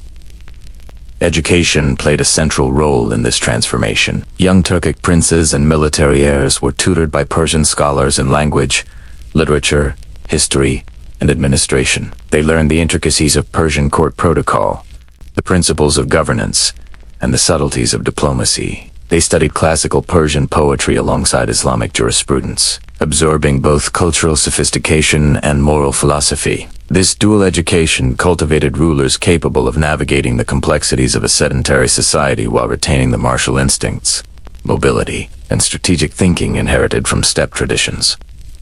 In the process, the frontier mentality softened into a hybrid identity, blending Turkic dynamism with Persian refinement. Persian culture, in turn, adapted to accommodate this new reality. Scholars, poets, and administrators recognized the opportunities in shaping the next generation of rulers. They became not only teachers, but also intermediaries, embedding their values, knowledge, and ethical frameworks into the minds of those who held political and military power. Through education, Persian intellectual influence extended far beyond the classroom, shaping policy, cultural norms, and governance from within the Turkic elite itself. Knowledge became a tool of continuity, ensuring that even in conquest, Persian sophistication and moral perspective endured. The children of these elites grew up in cities that were bustling centers of multicultural life. Markets thrived, gardens blossomed, and madrasas rang with the voices of students debating philosophy and law. They were surrounded by architecture that symbolized conquest and collaboration. Fortified palaces built for security, gardens designed for contemplation, and mosques reflecting both Seljuk patronage and Persian artistry. Daily life was infused with the symbols, sounds, and tastes of a blended culture.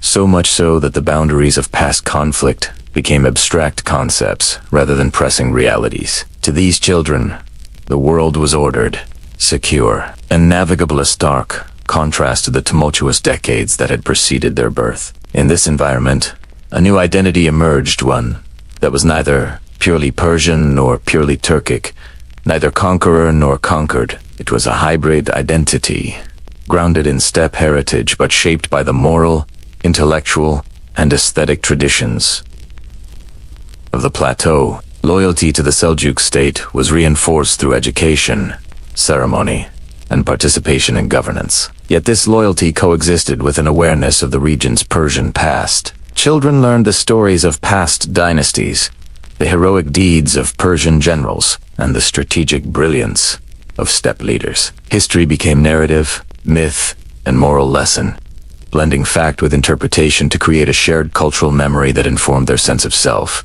This hybridization was reflected not only in education and upbringing, but also in daily life and social interaction. Children of Turkic elites played alongside Persian peers, participated in courtly rituals, and observed the customs of cities and rural communities alike. Language, cuisine, clothing, and etiquette were all sites of negotiation and synthesis. Steppe traditions, horsemanship, military training, and tribal loyalty remained central to identity, but they were reframed within the expectations of urban life, administration, and courtly culture. The frontier mentality of survival, aggression, and mobility softened into a sophisticated understanding of diplomacy, governance, and cultural leadership.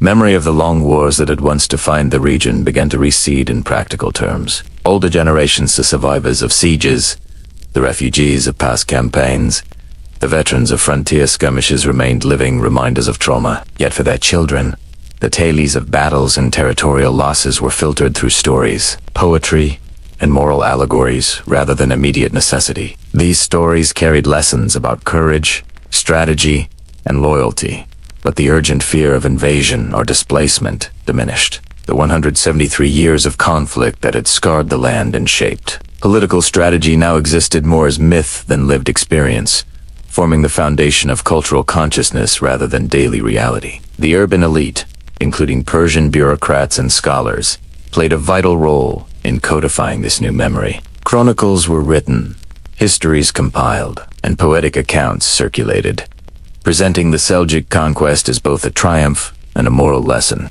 Old boundaries, the limits of empire, the contested frontiers, and the shifting control of cities were described in ways that emphasized moral order, divine providence, or strategic necessity. Through narrative control, the past was transformed into an instrument for teaching, shaping behavior, and legitimizing the present authority. Children learned history not only as fact, but as a guide for social and political action. In rural areas, a similar process unfolded, though in more subtle ways. Farming communities, artisans, and local leaders continued traditional practices while integrating Seljuk demands for taxes, military service, and administrative compliance. Oral histories preserved memories of previous rulers, battles, and lost territories, yet these accounts became less immediate and more symbolic. For the children growing up amid these communities, the frontier was not a site of danger, but a concept embedded in stories and cultural practice. They understood the past as legacy rather than threat, shaping identity through memory, ritual, and communal tradition. By the middle of the 12th century, the generation born under Seljuk rule had effectively forgotten the sharp boundaries that had once defined life in Persia. Steppe and plateau, conqueror and conquered, city and frontier were no longer urgent distinctions, but conceptual frameworks, useful for understanding history rather than dictating daily life. This generational shift allowed the Seljuks to consolidate authority more effectively. As loyalty was ingrained, memory of past, trauma diminished, and social norms encouraged participation in state structures. The frontier wars of the past became a canvas upon which political, cultural, and educational elites could paint new visions of governance, identity, and social cohesion. This process also facilitated cultural and intellectual flourishing. The children raised in this hybrid environment were literate in Persian, conversant in Turkic customs, and grounded in Islamic scholarship.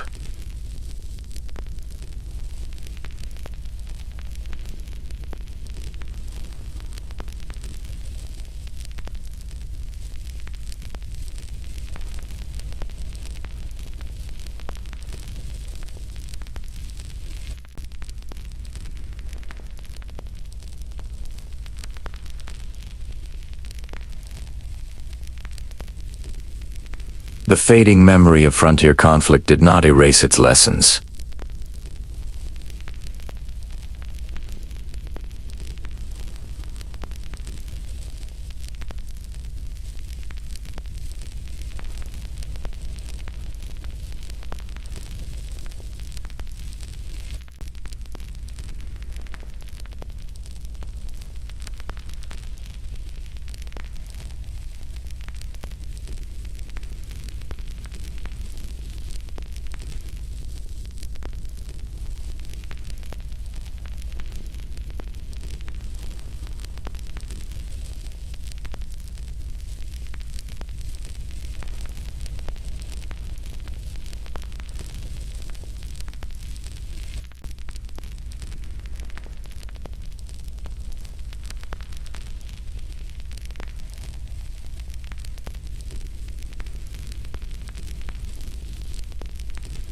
They inherited not only territory but also the social, cultural, and intellectual frameworks necessary to maintain and expand an empire. The memory of conflict remained, but its immediacy faded, replaced by a hybrid identity capable of navigating the complexities of a post-conquest world. In this way, the legacy of 173 years of war transformed from lived experience into narrative, from trauma into culture, and from fear into governance. The boundaries that once dictated survival became memory, shaping literature, art, administration, and identity. The next generation, raised with Persian educators, immersed in urban culture, and trained in steppe traditions, embodied the synthesis of two worlds: resilient, sophisticated, and forward-looking. For them, the wars of the past existed less as a series of battles than as a foundation upon which a new society could be built, one where conquest, culture, and continuity coexisted in a delicate,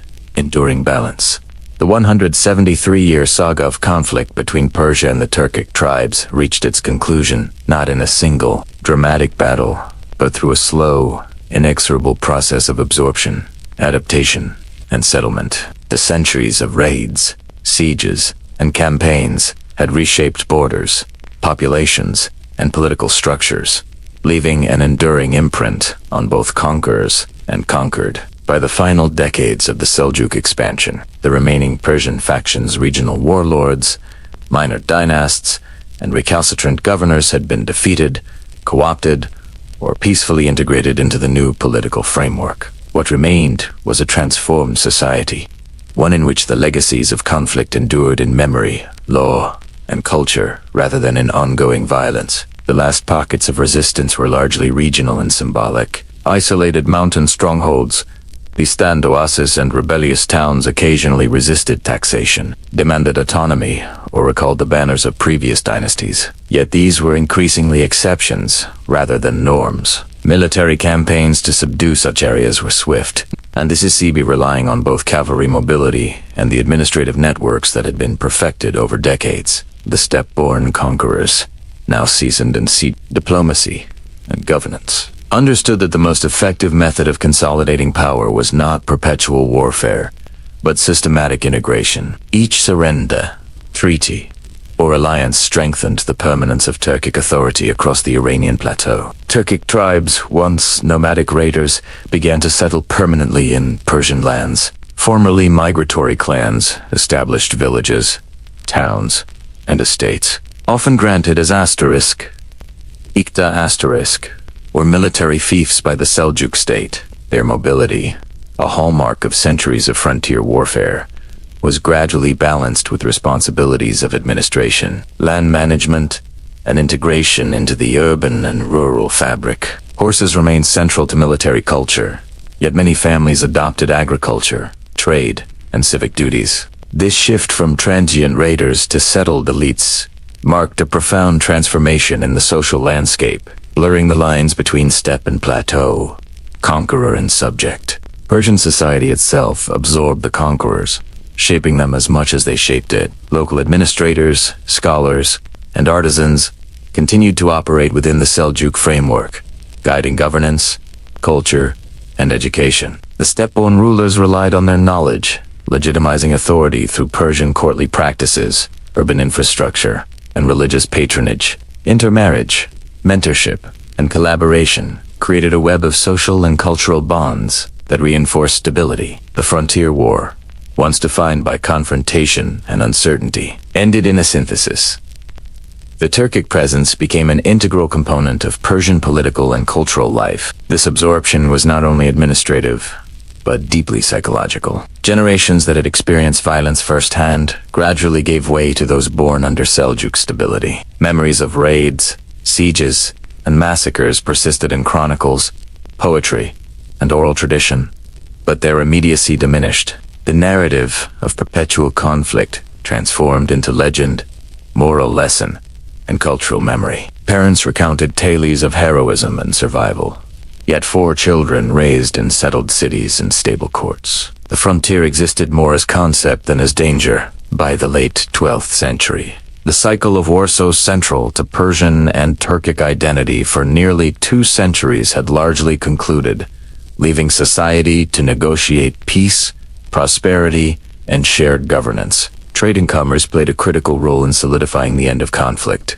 Secured roads, fortified caravanserai, and coordinated taxation allowed merchants to move goods safely across the plateau and into distant markets.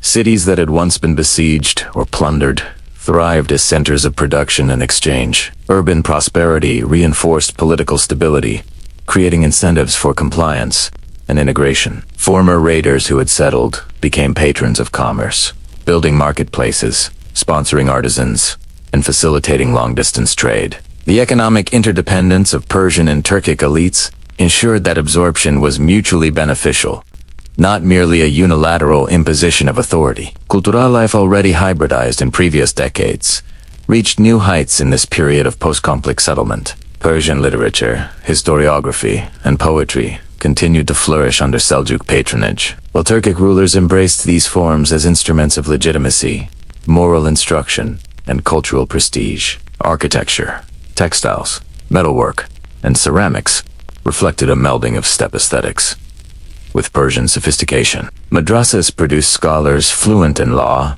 literature, theology, and administration, perpetuating the intellectual traditions of Persia while serving the needs of a hybrid elite. Through culture, the legacy of war transformed into enduring institutions and shared identities. Religion remained central to the integration of society. Sunni Islamic orthodoxy, promoted by the Seljuks, provided a unifying framework that transcended ethnic and regional distinctions.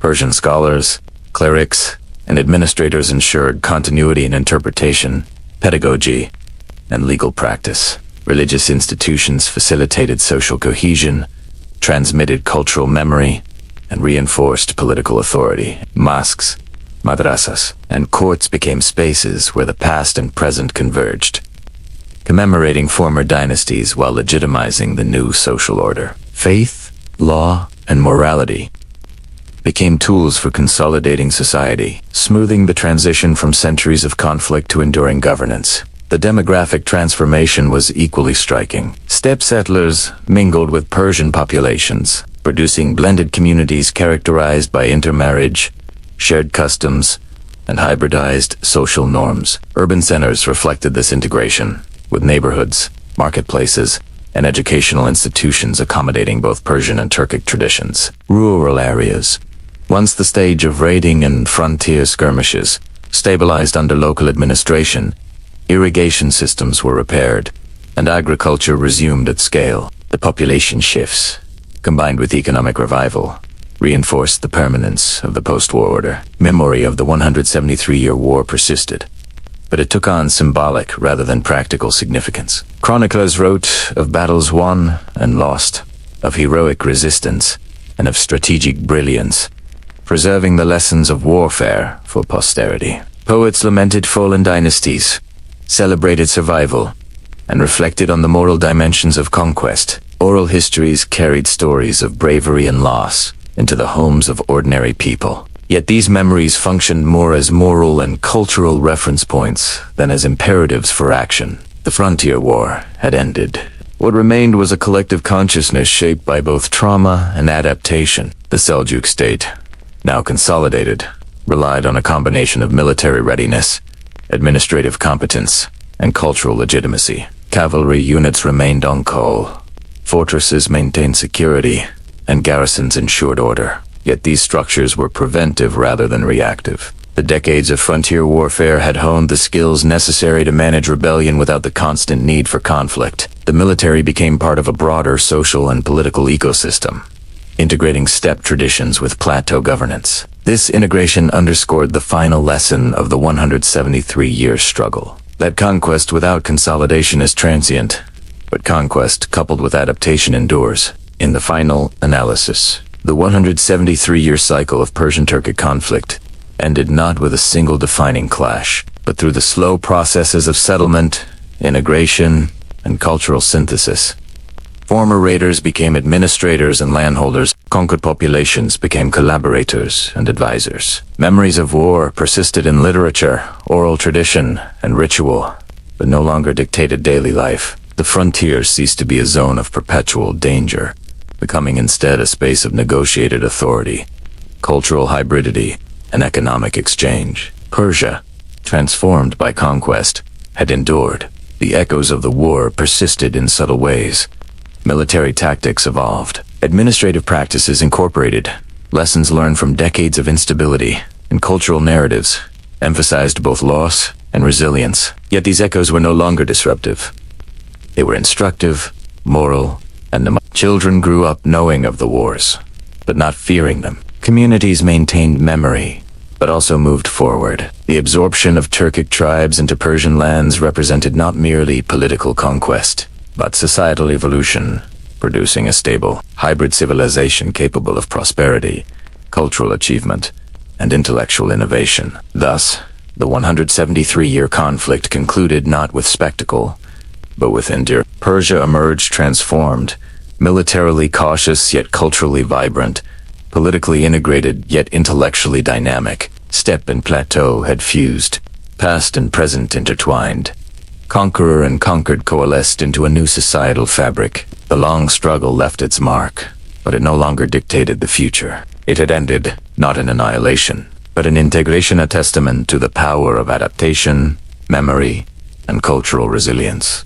From the ashes of centuries of conflict arose a world profoundly transformed. The 173-year struggle between Persia and the Turkic tribes did not merely redraw borders, it reshaped societies, cultures, languages, and empires across West and Central Asia.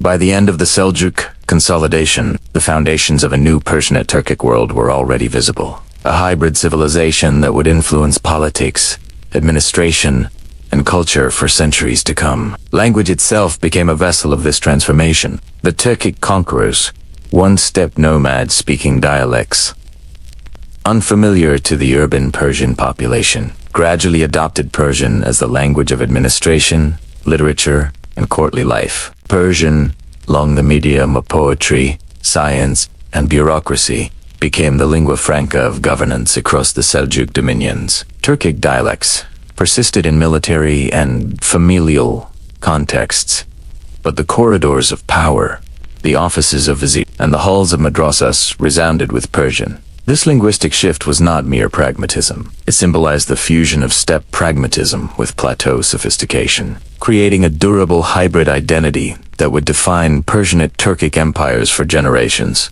Military evolution was another enduring legacy. The lessons learned over nearly 2 centuries of frontier warfare, rapid cavalry maneuvers, horse archer tactics, and coordinated sieges war, codified into Seljuk strategy and later inherited by successor states. Infantry, previously a central pillar of Persian armies, adapted to complement mobile cavalry units. Fortifications evolved.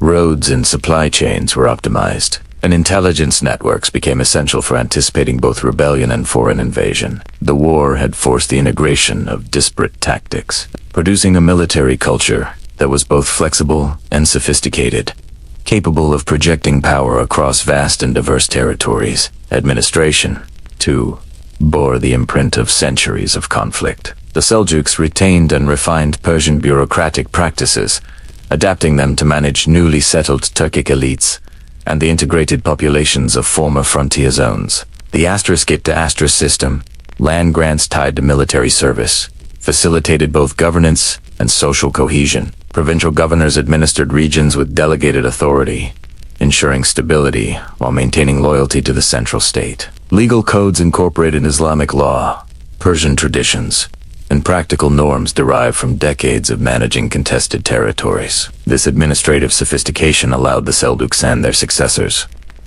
including the Khwarezmians, Ilkhanids, and later Ottoman and Timurid polities, to govern diverse populations.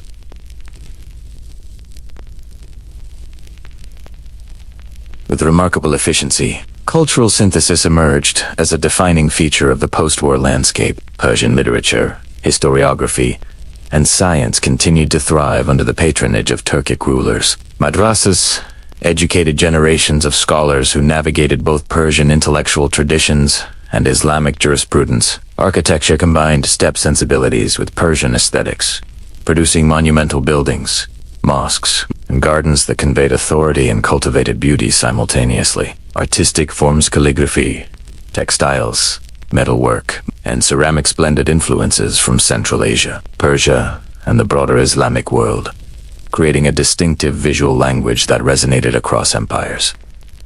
The fusion was not superficial. It was woven into the daily life, identity, and governance of the new society. Religion played an essential role in consolidating this transformed world. Sunni Islam, championed by the Seljuk elite, became a unifying framework across ethnically and culturally diverse populations.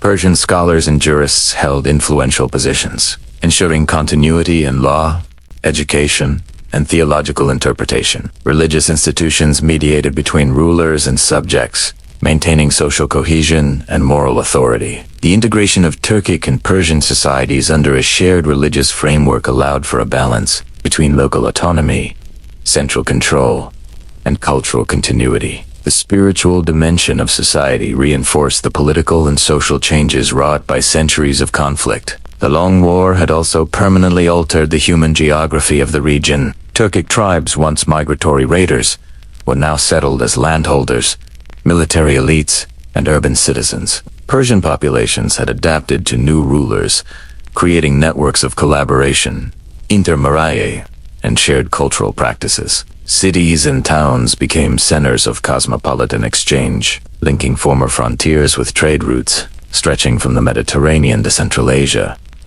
Rural communities adapted irrigation, agriculture, and local governance to new realities, producing stable foundations for economic and demographic growth. The frontier, once a site of constant danger, had become a zone of settlement, integration, and opportunity. The consequences of these transformations extended far beyond Persia itself. The hybrid Persianate Turkic model influenced the political and cultural development of the Islamic world, shaping the norms of governance, military organization, and intellectual life across Anatolia, Central Asia, and the Iranian plateau. Successor states emulated Seljuk administrative methods, military innovations, and cultural policies. Literature, art, and scholarship propagated these hybrid forms, ensuring that the legacies of conquests and integration resonated across generations. And the 173-year struggle, though localized in origin, became a blueprint for empire building across Asia. Yet even as the new world emerged, the shadow of conflict remained. Chronicles and poetry preserve the memory of raids, battles, and sieges, reminding successive generations of both the costs and the lessons of war. Martial values discipline, courage. Strategy continued to be celebrated, ensuring that the martial ethos of the steppe remained influential. Oral histories, religious narratives, and cultural rituals carried forward the memory of upheaval, embedding it in collective consciousness. Even as political structures stabilized, the past and present coexisted, shaping identity, culture, and governance in a dynamic interplay. The world born from the war was thus a paradoxical one.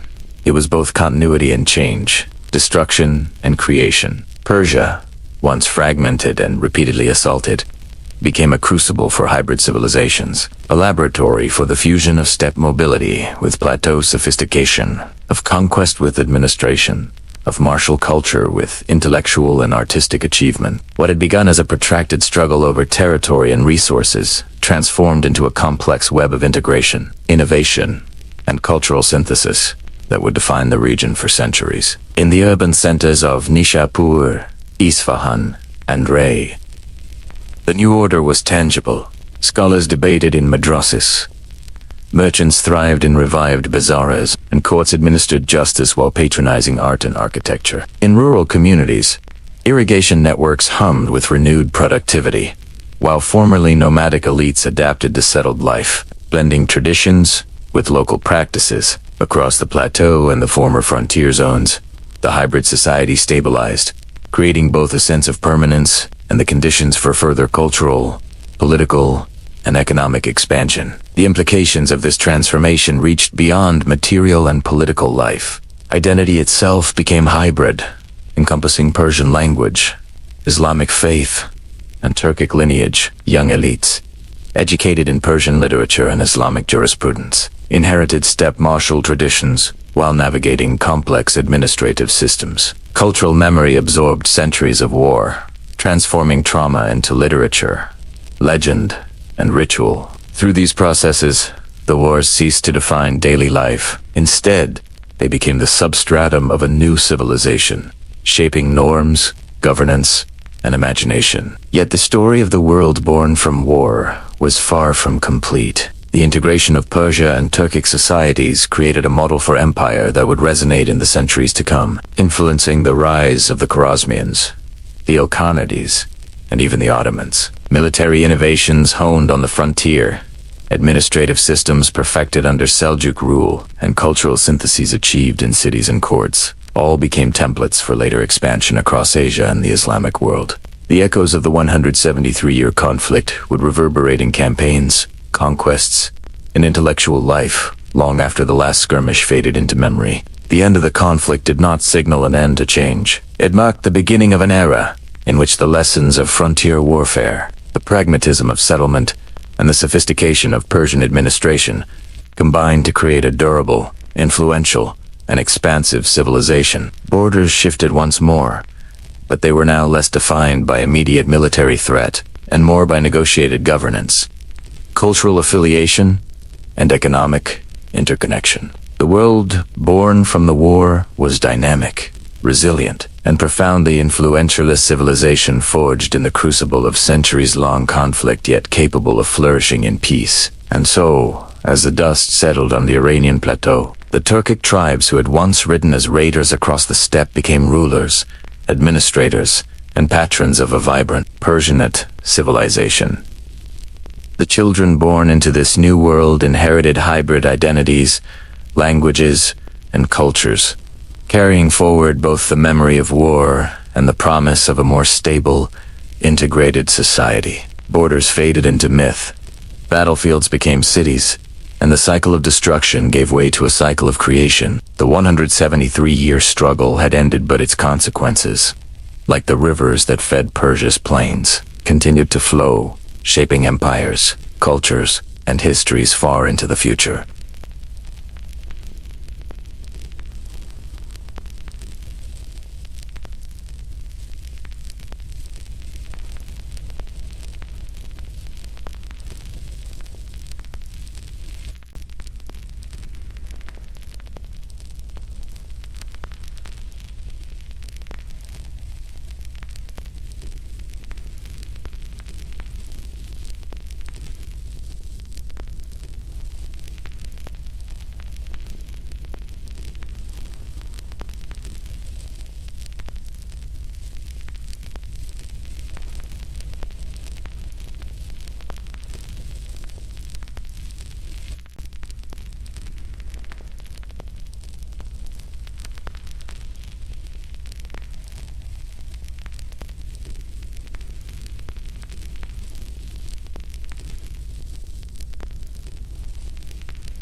This fusion produced hybrid identities, individuals who could navigate the martial ethos of the steppe and the intellectual and bureaucratic sophistication of Persia. Identity, in this sense, is neither static nor inherent. It is constructed, negotiated, and reshaped by the pressures of history.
Others embraced the new order, finding opportunity in urban growth, trade, and administrative service across Persia and the broader Islamic world. This mixture of resistance and acceptance created a dynamic, evolving society. Change was inevitable, yet negotiated. Survival depended on understanding the new realities, balancing memory with pragmatism, and learning to inhabit the hybrid world forged by centuries of conflict.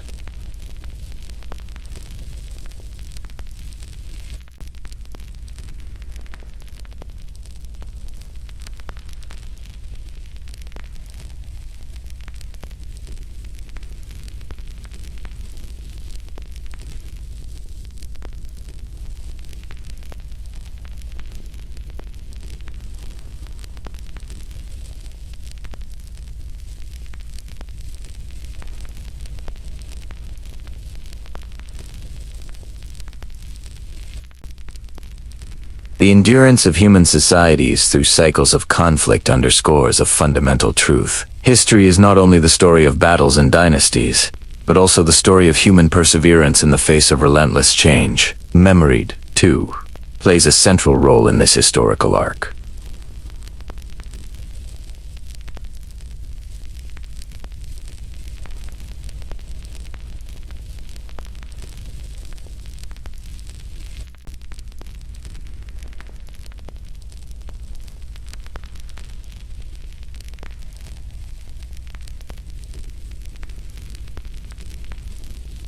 Yet they serve as a bridge between the past and the present, allowing later generations to learn from experience while constructing new identities.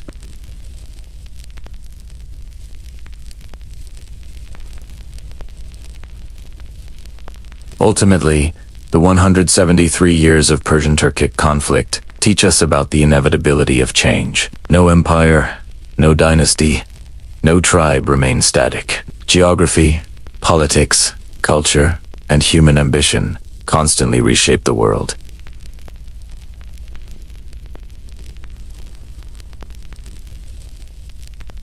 Conquerors and conquered alike contributed to a new civilization in which old boundaries faded and new hybrid forms emerge. This process is not unique to Persia or the steppe. It is a universal aspect of human history, repeated wherever conflict and interaction shape the trajectory of civilizations. As we reflect on this long history, we can see that war, for all its destruction, was also a crucible of creation. It compelled innovation in governance, military strategy, and cultural production. It reshaped landscapes, redistributed populations, and forged identities. It left traces in language, literature, art, and architecture.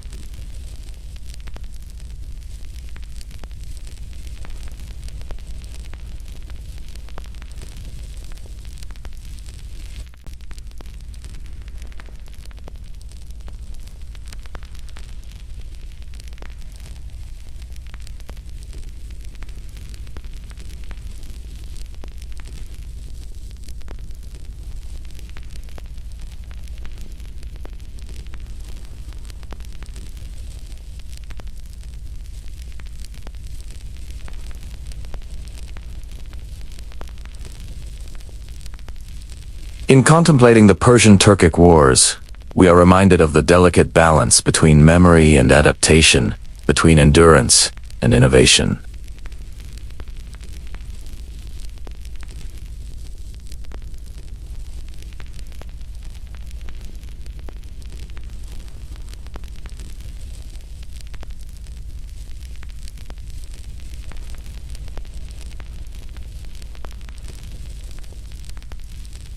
Change is inevitable, yet it is the response to change the decisions of rulers, the adaptations of communities, the choices of individuals that define the trajectory of civilizations.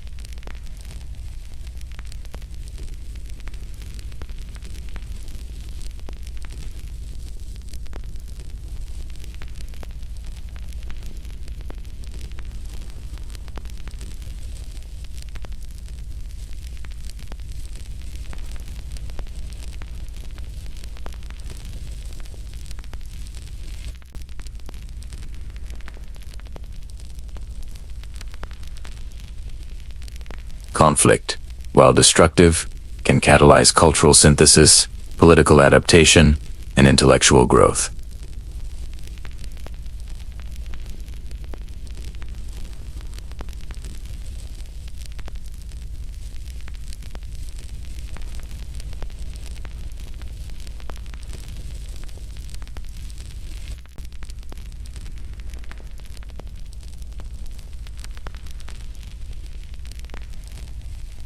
They remind us that war is not merely a story of death and destruction, it is also a story of survival, integration, and cultural transformation.